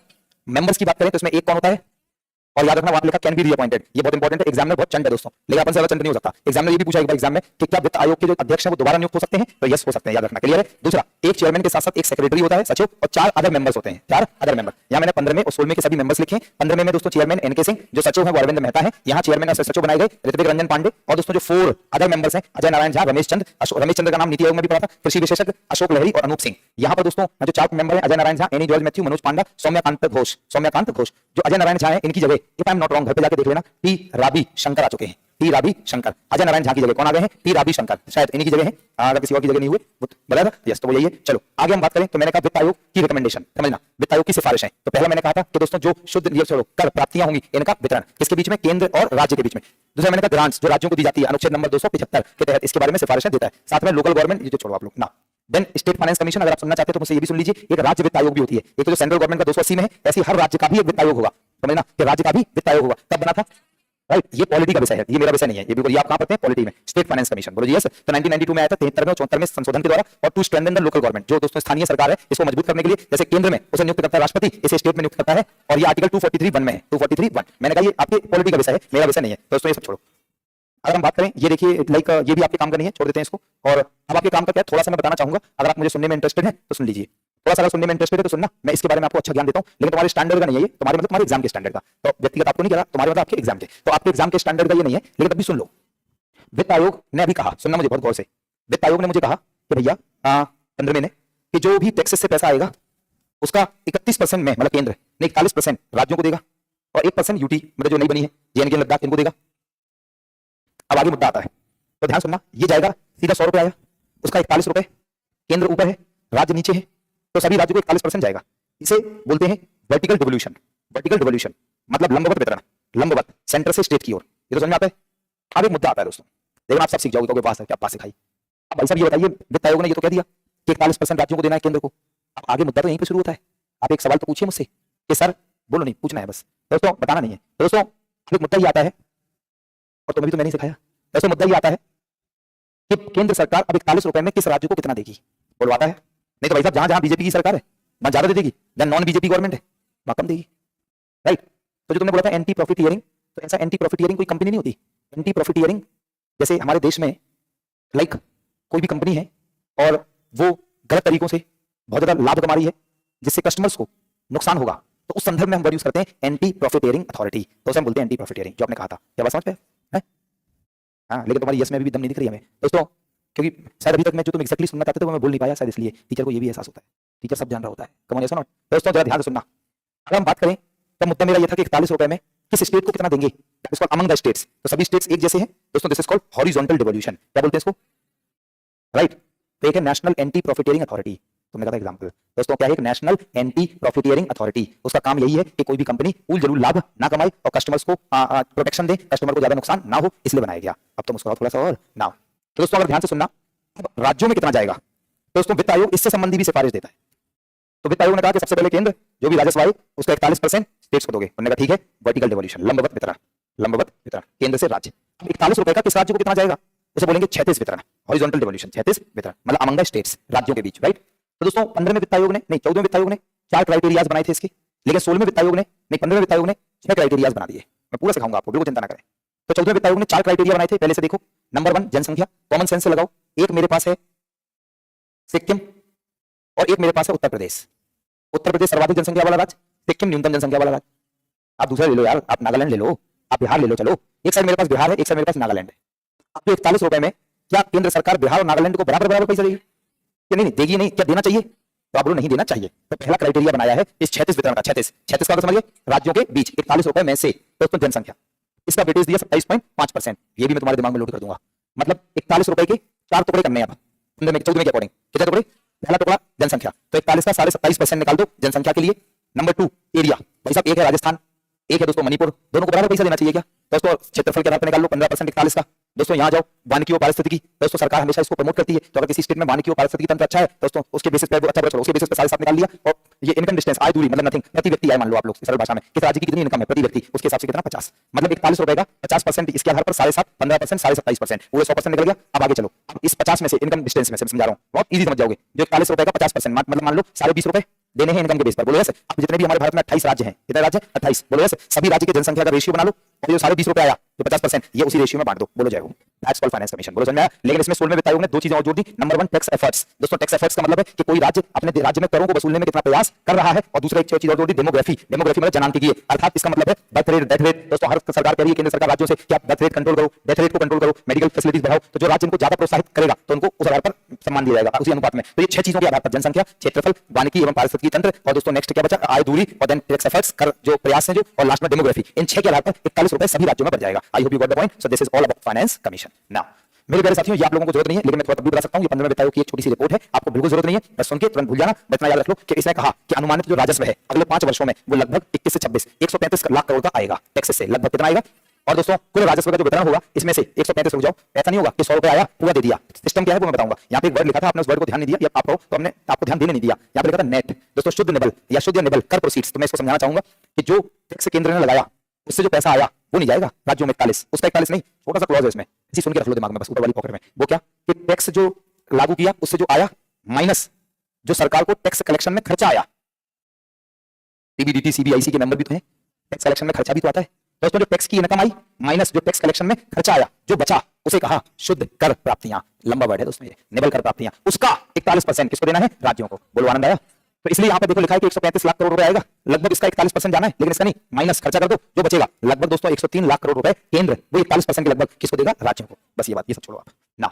लास्ट स्टेटमेंट है, इसके बाद तो कुछ होगा ही नहीं। वो तो एक रिपोर्ट है जो आपको मैंने दी अलग से, ये अपलोडेड भी है, आप यहाँ भी पढ़ सकते हैं, अपलोड नहीं भी होगी तो यहाँ पढ़ सकते हैं।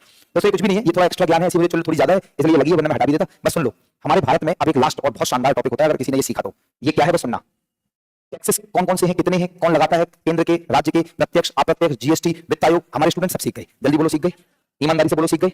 लास्ट चीज और सीख लो बस कि भाई साहब जो टैक्सेस हैं भारत में उसे कौन लागू करेगा, कौन कलेक्ट करेगा, और रेवेन्यू का क्या होगा। इससे संबंधित 6 क्लॉजेस हैं कि कौन कौन से टैक्सेस केंद्र सरकार लागू करेगा, केंद्र कलेक्ट करेगा, और राजस्व को या तो केंद्र रखेगा या राज्यों को देगा, या कौन से टैक्सेस हैं लागू करेगा केंद्र, कलेक्ट करेगा राज्य, और राजस्व का उपयोग भी करेगा राज्य। ऐसे कौन कौन से टैक्सेस हैं जो लागू करेगा राज्य, कलेक्ट भी करेगा राज्य, और राजस्व भी रखेगा राज्य।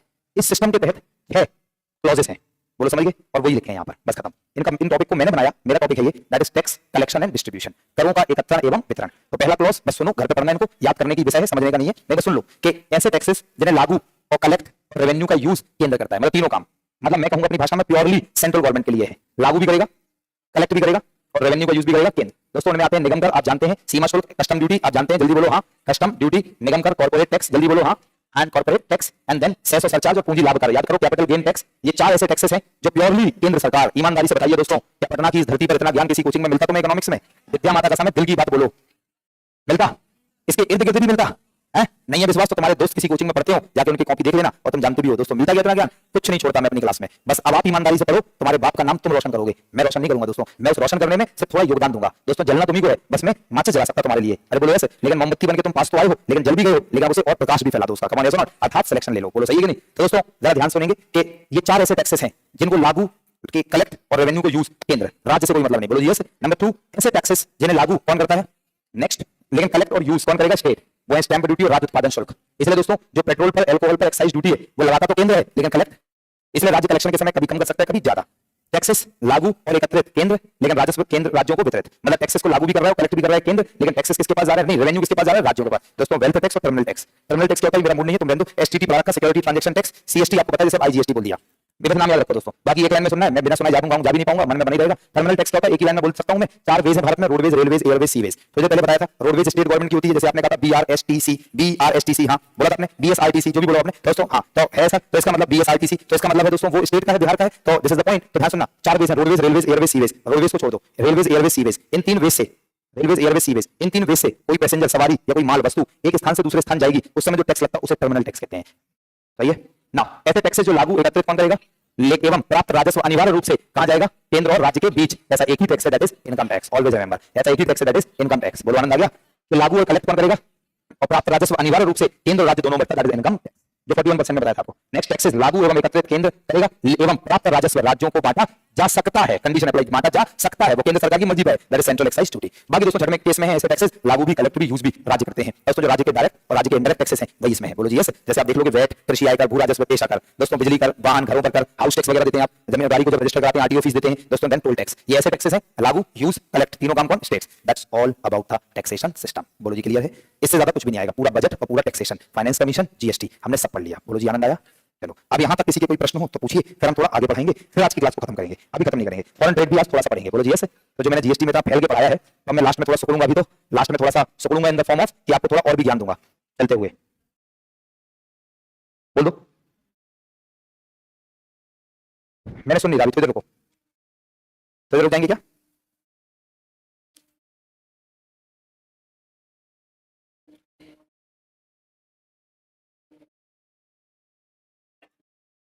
ऑनलाइन आप लोगों का क्या कमेंट दिखाओ भाई प्लीज। ऑनलाइन आप लोगों को कैसा रहा, ईमानदारी से बताइए, आनंद आया कि नहीं आया।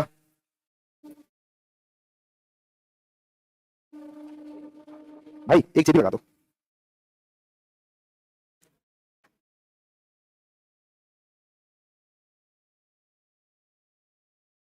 तुमने अपनी डीपी बदल ली, लास्ट में 476 है क्या तुम्हारा नंबर, नीतीश पे भेज दूं।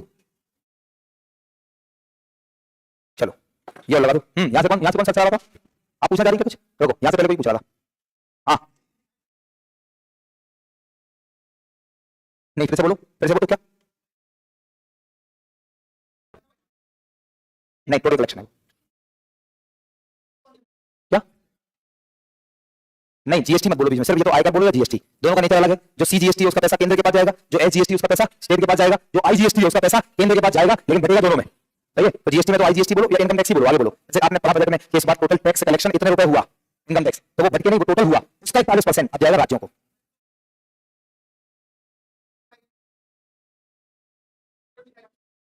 नहीं बेटा, तो जो ऐसा नहीं, देखो सुनो मुझसे चुपचाप, इनकम टैक्स से कितना आया वो केंद्र दिखाएगा अपने बजट में। सही है, सही है। और जो स्टेट दिखाया कि टैक्सेस से कितना आया, वो स्टेट गवर्नमेंट के टैक्सेस होंगे ना, ये तो डायरेक्ट या इनडायरेक्ट। हो तो गया, क्या जान लोगे, हो तो गया, नहीं हुआ भाई। इनका ये मतलब है, इनका ये थोड़ा डाउट है कि सर केंद्र सरकार अपने बजट में दिखाती है टैक्स से इतना पैसा आया, राज्य सरकार भी अपने बजट में दिखाती है कि टैक्स से इतना आया, ये क्या चाह रहे हैं। हाँ थोड़ा और बोले, खर्च कर रही है। अभी तुम कहते कितना आ रहा है, टैक्स टैक्स खर्च करना होता, टैक्स तो इनकम होती। यहाँ आओ पहले, तुम बैठ के बात करेंगे तुमसे। इनकम नहीं दिखाता, इनकम नहीं दिखाता, नहीं बजट में इनका कह रहे हैं कि बजट में दिखाता है कितना रुपए खर्च करेंगे, हैं इनकम नहीं दिखाता बजट में। क्या इनकम तो आती है, खर्च जाता है, आगे बोलो। 100 रुपए खर्च कर रही है, ठीक है। हाँ सही है, कहाँ हुआ ना, इनका डाउट कहाँ फंसा है बताएं। इनका डाउट है कि जैसे केंद्र सरकार अपने बजट में दिखा रहा है कि हम 100 रुपए खर्च कर रहे हैं, वो पापा ने किया, अरे बोलो यस, पापा केंद्र हो गए। अब इनका कहना है कि 100 में से ही कुछ हिस्सा, अच्छा सवाल है वैसे, शाबाश। इनका इनका सवाल है कि उसमें से कुछ हिस्सा केंद्र ने खर्च करते समय राज्य को दिया, राज्य को दिया मान लो 30 रुपए। अब दोस्तों कह रहे हैं कि राज्य सरकार भी अपने बजट में दिखाएगी कि मैंने इतना खर्च किया, तो कह रहे हैं 30 रुपए दो बार काउंट हो गया, तो लेकिन इसकी कोई टैली नहीं होता, केंद्र सरकार अपने अलग दिखाएगी, वो उनका अलग चलता है, और हर राज्यों का अपना अलग चलता है, बस इतना है। और राज्य को एक बात और, जो 30 रुपए गया उसे सारे खर्चे दिखाने पड़ेंगे, और अगर मान लो 30 रुपए में से खर्चा किया 20 और 10 बच गया तो केंद्र को वापस देने पड़ते हैं। सही है, एक ही सवाल था तो यहाँ के तुम दूसरा ही पूछने लग गए, कोई नहीं पूछो। 103 लाख करोड़ 135.2 लाख करोड़ में से 103 लाख करोड़ 41% जाएगा। ये 103 लाख करोड़ तो ये है कि अगले वित्त आयोग की रिपोर्ट में था कि अगले 5 साल में 135.2 लाख करोड़ रुपए अपेक्षित आएगा। इसमें से लगभग 103 लाख करोड़ केंद्र 41% के हिसाब से राज्यों को देगी। आगे की रिपोर्ट थी वो 5 साल के लिए। भाई साहब स्कूल 20 रुपए दो, नहीं सुन पाए, नहीं आ गया उसका हंसी के भी सुन नहीं पाया तुम। ये कहा कि दो सवाल बताए 10 रुपए के हिसाब से 20 रुपए दो, ला दो। अभी कह रहा पैसा दे भाई, 10 रुपए पर सवाल लगता है कि नहीं लगता भाई, कम से कम। हमने कहा 20 रुपए हमें नहीं मार देना, ठीक है प्रसाद रखो जाओ। यार अभिनय हो क्या भाई, सवाल अभी पूछे जवाब भी दिए मैंने, एक मिनट चंद क्या सा अभिनय के बाद में मतलब सवाल अभी पूछे जवाब अभी लिया, पैसा सवाल रहेगा भाई, मैंने मजाक कर रहा हूं। हाँ जी आप बताइए क्या सवाल है, क्या पहले तुम्हारे गल जाएगा कान में। नया जीएसटी 1 दिसंबर 2025 से हुआ, 22 सितंबर 2025 स्टेशनरी का सामान है उस पर 0% हो गया, 0 या 5 था, 0 क्या नहीं मिल रहा ना, कम हुआ है नहीं, दुकान वाले को मारो चाटा खींच के, समझाओ उसको। अब भैया देखो भारत का ग्राहक पुराने प्रोडक्ट भी उसी रेट पे नए जीएसटी पे देना पड़ेगी, राइट, लेकिन जो वो दे रहा है इसलिए क्योंकि तुम्हारे माथे पे कुछ और लिखा है ना दोस्तों, क्योंकि दोस्तों क्या है कि अगर तुम उल्लू हो तो तुम्हें हर कोई ठग लेगा, अगर तुम उल्लू नहीं हो तो तुम ठगने से बच जाओगे। अगर स्टेशनरी पर जीएसटी रेट कम हुआ है और पहले जो पेन 5 रुपए का था अभी भी वो पेन 5 ही का मिल रहा है, राइट, तो वो दो काम करेंगे, या तो वो जीएसटी रेट तो नहीं लगाएंगे लेकिन जो पेन की जो एमआरपी है वो उस हिसाब से बढ़ा देंगे, नई एमआरपी जाएगी, मतलब एमआरपी क्योंकि आप देखो जो, लेकिन ध्यान सुनना एक बात और सस्ती है कहीं कहीं, वन नेशन वन टैक्स तो है, राइट, लेकिन आप ये मत सोचना कि वन नेशन वन प्राइस, कई बार बच्चे ये सोच लेते हैं कि अब भैया जीएसटी रेट एक हो गया तो बच्चे सोचते हैं सर तो इस कैमरे का प्राइस दिल्ली और पटना में एक ही होना चाहिए, तो मैंने कहा नहीं भाई यही सोच रहे थे, पता है हम जानते हैं क्योंकि इतने सालों से पढ़ा रहे 2017 से लगातार जीएसटी पाते आ रहे हैं। अरे बोलो यस दोस्तों, तो अगर हम बात करें कि ऐसा नहीं है, क्योंकि भाई साहब मैंने कहा जीएसटी आने के बाद ये कैमरे का प्राइस पूरे भारत में एक नहीं है, इस पर लगने वाला टैक्स एक है, बोलो जी यस, क्या बात समझिए भाई, प्राइस तो प्रॉफिट के अनुसार तय होता है, डिस्टेंस के अनुसार तय होता है, कि वही पेन मान लो मेरी कंपनी दिल्ली में है और मेरी कंपनी पेन बना रही है, तो दिल्ली से हरियाणा जब मेरा पेन जाएगा तो वहां सस्ता मिलेगा, और जब दिल्ली से नागालैंड में मेरा पेन जाएगा तो ट्रांसपोर्टेशन कॉस्ट जुड़ेगी तो मेरा पेन वहां महंगा होगा, तो सेम पेन आपको दिल्ली में अलग प्राइस का मिलेगा और नागालैंड में अलग प्राइस का, लेकिन जीएसटी रेट सेम होगा, पहली बात है। तो अगर वो स्टेशनरी पर 0 हो गया तब भी वो सेम प्राइस पे बेच रहे हैं तो इसका मतलब या तो वो ठग रहे हैं और या तो फिर उन्होंने कुछ झाम किया कि अपना लाइक कॉस्ट बहुत ज्यादा दिखाया जो भी वजह से, लेकिन उस पर जीएसटी रेट तो कम हो ही गया, बोलो जी यस। तो जिन जिन चीजों पे आप जीएसटी रेट जानते थे, जैसे जैसे लाइक मैं कुछ ऐसे प्रोडक्ट्स हैं जो मैं डेली बेसिस पे यूज करता हूं, लगभग हर वीक में खरीदता हूं, तो जो मुझे पता था कि जो प्रोडक्ट 1150 रुपए का आता था आज वो 1050 1030 रुपए का लगभग का रहा है, तो जीएसटी आने के बाद दाम सस्ते मिल रहे हैं, आप लोग देखिए बहुत सारी चीजें, राइट, लेकिन जनरली जो बस इतना ही है, बस इतना ही है, हाँ तो वो अलग बात है ना, लेकिन लेकिन लेकिन लेकिन लेकिन यहाँ पर भी मैं एक लाइन बोलूंगा कि वर्तमान में सरकार ने हर दुकानदार को जीएसटी नंबर मैंडेटरी किया है, राइट, लेकिन हमारे भारत में शासन इतना अच्छा नहीं है कि इसकी तहकीकात की जाए, तो इससे लोग लाभ उठाते हैं।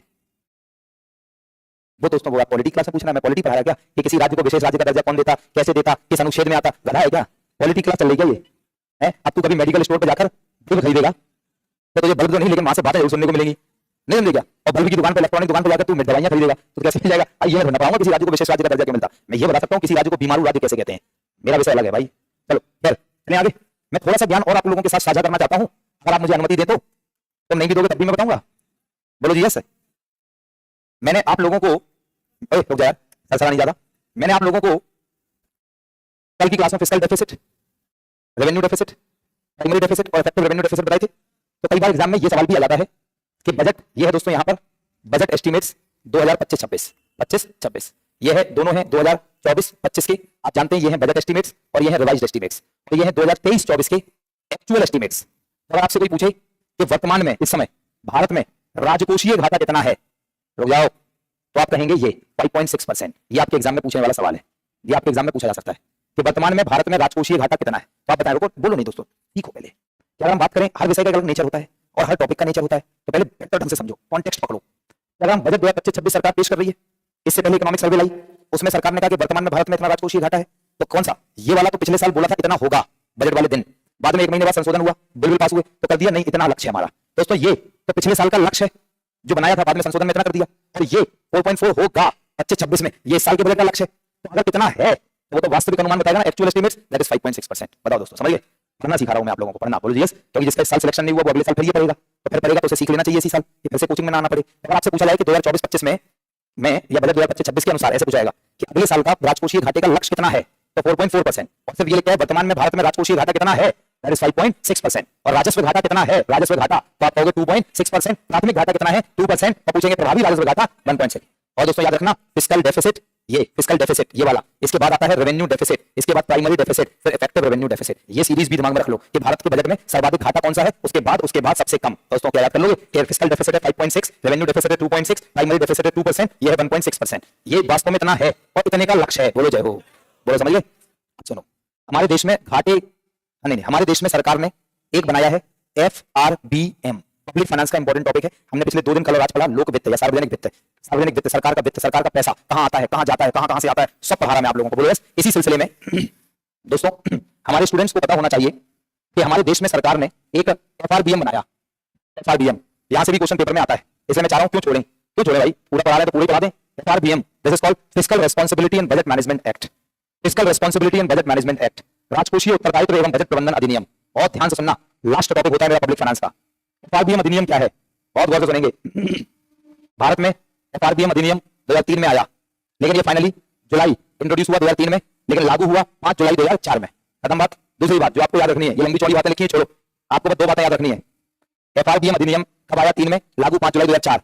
सही है। दूसरी बात आपको याद रखनी है, FRBM अधिनियम क्या है? तो FRBM अधिनियम सरकार के जो घाटे हैं, घाटे बेसिकली 2, राजकोषीय घाटा और राजस्व घाटा। तो घाटों का लक्ष्य और सरकार के ऋणों के लक्ष्य को निर्धारित करने से संबंधित है। मतलब FRBM अधिनियम यह बताता है कि सरकार को, सरकार के घाटे और अच्छे बताओ, घाटे होंगे तो उनको पूरा तो ऋण से किया जाएगा, तो घाटों को पूरा ऋण से करेंगे, तो सरकार के जो घाटे हैं और सरकार के जो ऋण है ये कितने होने चाहिए जिससे देश में नुकसान ना हो। जैसे आप याद करो इन्फ्लेशन पढ़ा था, तो उसमें मैंने एक काम पढ़ा था, फ्लेक्सिबल इन्फ्लेशन टारगेटिंग फ्रेमवर्क, लचीली मुद्रास्फीति लक्षित ढांचा पढ़ाया था, 4% प्लस माइनस 2%, तो वो है inflation targeting framework, flexible inflation targeting framework network है। ऐसी दोस्तों ये FRBM है। बस खत्म बात। FRBM क्या है फिर से समझेंगे। फिस्कल, रुक जाओ दोस्तों, ये है राजकोषीय। देखो मैंने पढ़ा राजकोषीय नीति, फिस्कल पॉलिसी बोलो पढ़ा, ये मैं बोला फिस्कल डेफिसिट, राजकोषीय घाटा। आज मैं पहले इसको ही तोड़ देता हूं, राज प्लस कोष, ये 2 शब्दों से मिलकर बनाया फिस्कल। राजकोषीय, राज का मतलब राजा और राजा का मतलब सरकार, और कोष का मतलब फंड का मतलब पैसा। तो राज सरकार का, कोष पैसे का, कहां से आएगा कहां जाएगा। दोस्तों अब देखिए राजकोषीय उत्तरदायित्व एवं बजट प्रबंधन अधिनियम क्या है। 2 लाइनें याद रखना है बस इसके बारे में कि ये सरकार के घाटों और सरकार के घाटों को पूरा किससे करेंगे? ऋण। तो सरकार के घाटों और ऋणों को का एक लक्ष्य है जो सरकार का FRBM अधिनियम बोलता है कि इतने तक घाटे होने चाहिए या हो जाएं, तो लक्ष्य है। क्योंकि दोस्तों अगर घाटे बहुत ज्यादा होंगे तो ऋण ज्यादा लिया जाएगा और देश गर्त में चला जाएगा ऋण के। अरे बोलो यस, तो घाटे भी कम होने चाहिए और ऋण भी कम। तो इनका लक्ष्य कौन निर्धारित करता है? FRBM। बोलो समझ गए। तो अगर हम बात करें तो FRBM अधिनियम ओरिजिनली जो आया था वो 2004 में लागू हुआ, और दोस्तों उस समय विजय एल केलकर साहब लाए थे इसको। तो जो FRBM अधिनियम लाया गया वो कौन लेकर आए? विजय एल केलकर समिति। बोलो क्लियर। और उन्होंने क्या लक्ष्य बनाया दोस्तों? इन्होंने लक्ष्य बनाया, नहीं ये रहने दो आप, इन्होंने ओल्ड FRBM विजय एल केलकर 2004 में आया और उन्होंने 2004 से 2009 तक का एक लक्ष्य बनाया। और उन्होंने लक्ष्य क्या बनाया कि 2009 तक भारत का राजकोषीय घाटा कितने % करना है? सही है। और उन्होंने कहा कि 2004 से 9 तक 3% करना है, और कहा कि प्रत्येक वर्ष हम राजकोषीय घाटा 0.3% कम करेंगे और फाइनली इतना ले जाएंगे। साथ में जो राजस्व घाटा है इसे कितना कर देंगे? 0। हर साल हम 0.5% कम करते करते ले जाएंगे। तो ये 2 लक्ष्य हो गए पुराने FRBM 2004 वाले जो विजय केलकर लाए थे। नया FRBM मैकेनिज्म लेकर आए दोस्तों हमारे NK सिंह, और ये 2016 में आया। कब आया? 2016। इन्होंने क्या कहा कि राजकोषीय घाटे का लक्ष्य है 2.5%। तो बस समझ लो दोस्तों, जैसे इन्फ्लेशन का लक्ष्य भारत में 4 + - 2 है, ऐसी राजकोषीय घाटे का लक्ष्य 2.5%। पूछे वर्तमान में कितना है? 5.6। इस बजट में कितना रखा गया? 4.4 का लक्ष्य। बताओ दोस्तों कितना शानदार समझ में आ गया आप लोगों को। बोलो आ गया क्या है, कितना है, कितने का लक्ष्य है, और लक्ष्य निर्धारित FRBM करता है। बताओ भाई साहब, आनंद आया कि नहीं। और वर्तमान में जो राजस्व घाटा है इसका लक्ष्य है 0.8 का, और तीसरा मैंने कहा 2 बातें करता है कि घाटों का लक्ष्य, घाटों में 2 राजकोषीय राजस्व और दूसरा ऋण का लक्ष्य है। तो इसमें तीसरा लगाया डेट। कि हम ऋण कितना ले सकते हैं? 60%। कितना? इसमें भी सुन लो, केंद्र सरकार भी ऋण लेती है और राज्य सरकार भी लेती है। आपने पढ़ा है, तो आपने पढ़ा होगा आर्टिकल नंबर 292 केंद्र सरकार ऋण लेती है, आर्टिकल नंबर 293 राज्य सरकार ऋण लेती है। बोलो यस। अनुच्छेद 293 के तहत जो केंद्र सरकार ऋण लेता है, कहा कि 40% केंद्र सरकार ऋण ले सकता है और 60% 20% राज्य सरकार। तो टोटल जो डेट होगा भारत की जीडीपी का वो हम कितना ले सकते हैं? 60। केंद्र सरकार 40, राज्य सरकार 20। आगे क्या लिखा वो आपके काम का नहीं है, but this is called FRBM। बोलो समझ में आया? बढ़िया से आया? अभी नहीं, रुको अभी। बाकी अगर आपको ये सुनने ये क्या है तो मैं ये बता देता हूं, एक लाइन में आप ये भी समझ जाएंगे, रट्टा मारना मन हो तो। अगर मान लो ये भी आ गया एग्जाम में, हमारे स्टूडेंट ये सवाल भी करेंगे। क्या? सुनना, FRBM अधिनियम कहता है बजट को क्या बोलते हैं? एनुअल फाइनेंशियल स्टेटमेंट, वार्षिक वित्तीय विवरण। तो FRBM अधिनियम कहता है क्या? FRBM अधिनियम कहता है कि भैया देखो ऐसा है हमारे हिंदुस्तान में, FRBM अधिनियम कहता है कि भैया देखो हमारे हिंदुस्तान में सरकार को एनुअल फाइनेंशियल स्टेटमेंट, जिसमें गवर्नमेंट कहां से पैसा लाएगी, कहां ले जाएगी, इसका जिक्र है। इसके साथ साथ बजट में एनुअल फाइनेंशियल स्टेटमेंट, वार्षिक वित्तीय विवरण बता दो पूरा कहां से पैसा आएगा और कहां जाएगा। तो बजट में सरकार को एनुअल फाइनेंशियल स्टेटमेंट के साथ साथ macro economic framework statement, Hindi में ये लिखा है मीडियम, बोलो नहीं, medium term fiscal policy statement, fiscal policy strategy statement और medium term expenditure framework statement, इन 4 दस्तावेजों को भी लाना है, ऐसा FRBM ने कहा। इसको आप घर पे बैठ के रटेंगे। नहीं समझ में आई क्या है? क्या है ये मैं बताऊंगा, रट्टा आपको मारना है। फिर से बताता हूं एक बार, जब सरकार बजट पेश कर रही वित्त मंत्री, तो क्या बजट में वो वार्षिक वित्तीय विवरण लाती है? वही तो है, कहां से पैसा आएगा और कहां जाएगा। कहा कि भैया वार्षिक वित्तीय विवरण के साथ साथ नंबर 1 बृहद आर्थिक फ्रेमवर्क विवरण, नंबर 2 मध्यम अवधि राजकोषीय नीति विवरण, नंबर 3 राजकोषीय नीति रणनीति विवरण, नंबर 4 मध्यम अवधि व्यय फ्रेमवर्क विवरण भी सरकार को पेश करना होगा। बस दिस इज द पॉइंट। और ये कौन कहता है? FRBM। That's it. बोलो समझ में आया? लगे दोस्तों 2-3 शब्द मैं आपको और चिपका दूं। एक शब्द होता है इकोनॉमिक्स में टैक्स टू जीडीपी रेशियो। क्या? कुछ भी नहीं है। वैसे दोस्तों कर जीडीपी अनुपात, इसका मतलब कर बटे जीडीपी। कर जीडीपी अनुपात साफ साफ लिखा है, कर जीडीपी अनुपात, तो कर बटे जीडीपी। समझ गए? देश की जीडीपी है 4.19 ट्रिलियन, इसका कितना परसेंट क्या आया? टैक्स से आया, दैट इज कर जीडीपी अनुपात। समझ गए आप ना? दोस्तों अगर हम बात करें, 2 केस मैंने आपके सामने दिखाई, समझना, ये है कर, ये है जीडीपी। मान लो 100 रुपए की जीडीपी है, 10 रुपए टैक्स से आ रहा है, दिस इज 0.1। 100 रुपए की जीडीपी है, 20 रुपए टैक्स से आ रहा है, दिस इज 0.2। कॉमन सेंस से बताएं, ये 0.1 0.2 ना देखें, टिक क्रॉस नहीं, अपने आप बताएं देश के हिसाब से कौन सा केस अच्छा है, केस 1 या केस 2?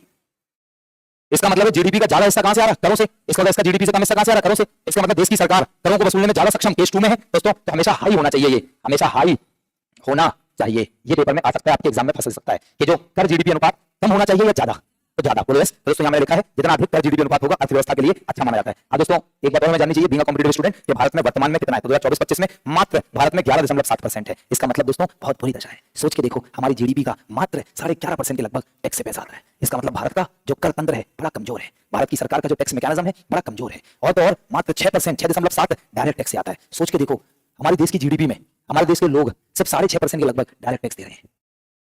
बताओ क्या ये देश के लिए अच्छा है? इसका मतलब कर चोरी क्या है? ज्यादा है। दोस्तों यूएस में यही कितना है? 28। दोस्तों चाइना में 20, फ्रांस में 46। दिस इज कॉल्ड कर जीडीपी अनुपात। बोलो समझ आया ना? दोस्तों डेट टू जीडीपी रेशियो एक और टर्म होता है। अब मैंने इतना पढ़ा दिया तो आप स्मार्ट हो गए। डेट ऋण जीडीपी अनुपात मतलब किसी देश ने उसकी जीडीपी का कितना हिस्सा ऋण लिया है, राइट? तो आप लोग बार बार सुनते हो कि भारत के ऊपर बहुत कर्ज है, तो जो न्यूज चैनल बोलते हैं वो एक नंबर के उल्लू हैं, उन्हें अर्थशास्त्र नहीं पढ़ी। जैसे मैं कई बार अच्छे एंकर्स को जो बस सीनियर हैं उन्हें कई बार न्यूज बोलते देखता हूं, कई बार इतनी गड़बड़ न्यूज सुना रहे होते हैं सब देश की जनता को बहकाने के लिए और अपने टीआरपी और अपने व्यूज को बढ़ाने के लिए। बोलो जी यस। लेकिन भारत में तो मैं भी असलियत खोल के दिखाने वाला हूं अगले 1 मिनट में। तुम कहोगे कि भारत के ऊपर तो कर्जा ही नहीं है। वैसे देखो डेट टू जीडीपी रेशियो, वो करो ऋण जीडीपी अनुपात। ऋण जो है मैंने आपको बजट में पढ़ाए थे, याद करो। ऋण दो तरीके से आते हैं, एक इंटरनल एक एक्सटर्नल। आंतरिक और बाहरी। आंतरिक के मैंने 2 स्रोत बताए थे, या तो सरकार केंद्र सरकार आरबीआई से ले लेगी, या दोस्तों पब्लिक से एनएससी केवीपी पाया है ना। और दूसरा मैंने कहा एक्सटर्नली आईएमएफ, वर्ल्ड बैंक या फॉरेन कंट्री। तो ऋण 2 जगह से आता है, आंतरिक और बाहरी। पहले केस 1 केस 2 देखें। टैक्स टू जीडीपी रेशियो में हमने देखा कि जितना अधिक होगा उतना अच्छा है, लेकिन दिमाग लगाओ दोस्तों, ऋण जीडीपी अनुपात जितना अधिक होगा उतना अच्छा है। दोस्तों ये है ऋण, ये है ऋण, ये है जीडीपी 0.1, वो है ऋण, वो है जीडीपी 0.5। दोस्तों ये केस क्या है? अच्छा है। जितना कम होगा उतना अच्छा है दोस्तों, जितना कम उतना अच्छा। लो जी सारी कहानी। इंडिया का जो ऋण जीडीपी अनुपात है वो 82। आप चिंता नहीं करो, ये ज्यादा नहीं है। हमने अपनी जीडीपी का 82% लोन ले रखा है। आप सोच रहे हो तो बहुत ज्यादा है, तो ये ज्यादा नहीं है दोस्तों, ये बड़ा अच्छा है। आगे भी और पोल पट्टी खोलेंगे, लेकिन उससे पहले कुछ और देशों की खोल लें। यूएस जैसे तो मानते हो समृद्ध राज्य 119% है, दूसरों से पैसा लेकर देश चला रहा है। हमसे 82% है, बहुत अच्छा है दोस्तों हमारा। अभी 82 का मैंने ओपन नहीं किया, अभी वेट करो दोस्तों। फ्रांस 114%, जापान तो आया जीडीपी का 2.5 गुना 250% उसने ले रखा है उधार। दोस्तों 82% में आपको मैं बताते हैं भारत पे कोई कर्ज वर्ज नहीं है। इस समय भारत एक प्रकार से कर्ज मुक्त राष्ट्र की ओर बढ़ रहा है। ये तो अर्थशास्त्री बता सकता है ना आपको। अभी मैंने आपको साफ साफ बताया ऋण 2 होते हैं, आंतरिक और बाहरी। पब्लिक फाइनेंस का लास्ट टॉपिक है, 1-2 मिनट और सुन लो फिर आगे बढ़ेंगे। बहुत काम का है इसलिए मैंने इतना टेंशन आपका चाहने के लिए एक सेंटेंस बोला कि पब्लिक फाइनेंस का लास्ट डिस्कशन चल रहा है, ध्यान समझना। ये सब जो 82% है ये, इसमें 2 होंगे इंटरनल और एक्सटर्नल। दोस्तों जो बाहरी, एक्सटर्नल मतलब बाहरी, बाहरी मतलब आईएमएफ, वर्ल्ड बैंक, दूसरे देश से 23-24 के अनुसार देखें तो मात्र 18.5% है यार बस। टोटल मिलाएं तो अभी हमारे ऊपर विदेशी जो कर्ज है वो मात्र लगभग $650 बिलियन का है। और दोस्तों डरना इसलिए नहीं है, भारत के पास इस समय $685 बिलियन का विदेशी मुद्रा भंडार है।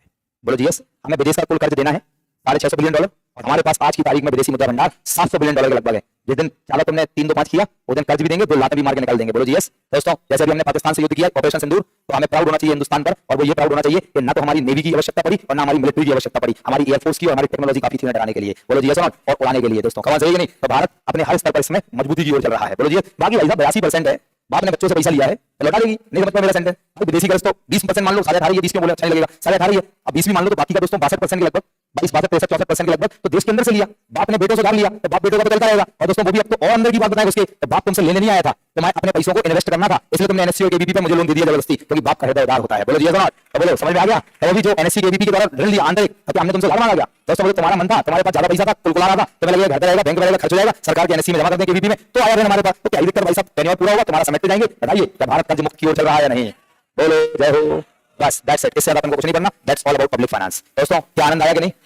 क्या सभी लोगों का दोस्तों बहुत बढ़िया तरीके से बजट, टैक्सेशन, वित्त आयोग, जीएसटी, एफआरबीएम, ये सारी चीजें सीख गए? कहां से कितना पैसा आता है, कहां कितना पैसा जाता है, सब सीख गए? तो दैट्स ऑल। दोस्तों आप ध्यान से समझो, कल हम विदेशी व्यापार करेंगे।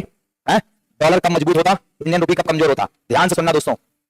मैं इकोनॉमिक्स को लास्ट के चैप्टर्स में और लास्ट के 2 चैप्टर में मैं 2 तरीके की इकोनॉमिक्स पढ़ाता हूं, ओरली तुम्हारे दिमाग में चिपकाऊंगा। ध्यान सुनो, एक रुपी की इकोनॉमिक्स और एक डॉलर की इकोनॉमिक्स, एक इंटरनल इकोनॉमिक्स इकोनॉमी और एक एक्सटर्नल इकोनॉमी। तो दोस्तों आज मैंने और कल जो बातें करी वो रुपए की इकोनॉमी की बातें करी, रुपए अंदर की बातें कि रुपए कहां से आएगा, रुपए कहां जाएगा, कितना आना चाहिए, कितना जाना चाहिए, ये रुपए की बातें चल रही थी कल और आज। This is called rupee economy. पहले मेरा स्टाइल इकोनॉमी को दिखाने का, आप देखिए। और आप देखिए इकोनॉमी का एक नया आयाम, पूरे हिंदुस्तान के किसी भी लौटे शिक्षक के पास ये आयाम नहीं है जो अपनी क्लास में बोलता हूं। मैंने तो इतनों को सुना, आज तक किसी को नहीं सुन पाया। सीखो कितनी बढ़िया बात बता रहे, भूलना चाहोगे तब भी नहीं भूल पाओगे। तो जो मैंने पब्लिक फाइनेंस पढ़ाया वो मैंने देश के अंदर की इकोनॉमी पढ़ाई, भारत की इकोनॉमी रुपए वाली, कि रुपए कहां से आता है, कहां जाता है, कहां से कितना आता है, कहां कितना जाता है। अब मैं आपको कल बाहर की इकोनॉमी पढ़ाऊंगा, दिस इज कॉल्ड बाहरी अर्थव्यवस्था, external economy, that is dollar की इकोनॉमी। डॉलर और इंडियन रुपी का संबंध दिखाऊंगा, आपको सिखाऊंगा कि रुपए कम महंगा होगा या डॉलर का मजबूत होगा, रुपए कमजोर होगा। $1 $90 और और कैसे 90 से 95 होगा और कैसे 90 से 80 जाएगा। दोस्तों ये बातें कल चलेंगी। बोलो जी यस। भारत का पूरे अंतरराष्ट्रीय विश्व के साथ कैसा आर्थिक संबंध है, इन बातों को अब कल सीखेंगे। बोलो जी यस। तो कल हम बाहर की इकोनॉमी पढ़ेंगे, इंडिया के बाहर, और हम डॉलर की इकोनॉमी कल पढ़ेंगे। दोस्तों इंडिया की इकोनॉमी, रूपी की हमने पढ़ ली, हम डॉलर का सिस्टम देखेंगे। क्या तैयार हो कराएंगे कल? Have a nice and wonderful time. God bless you all. जय हिंद।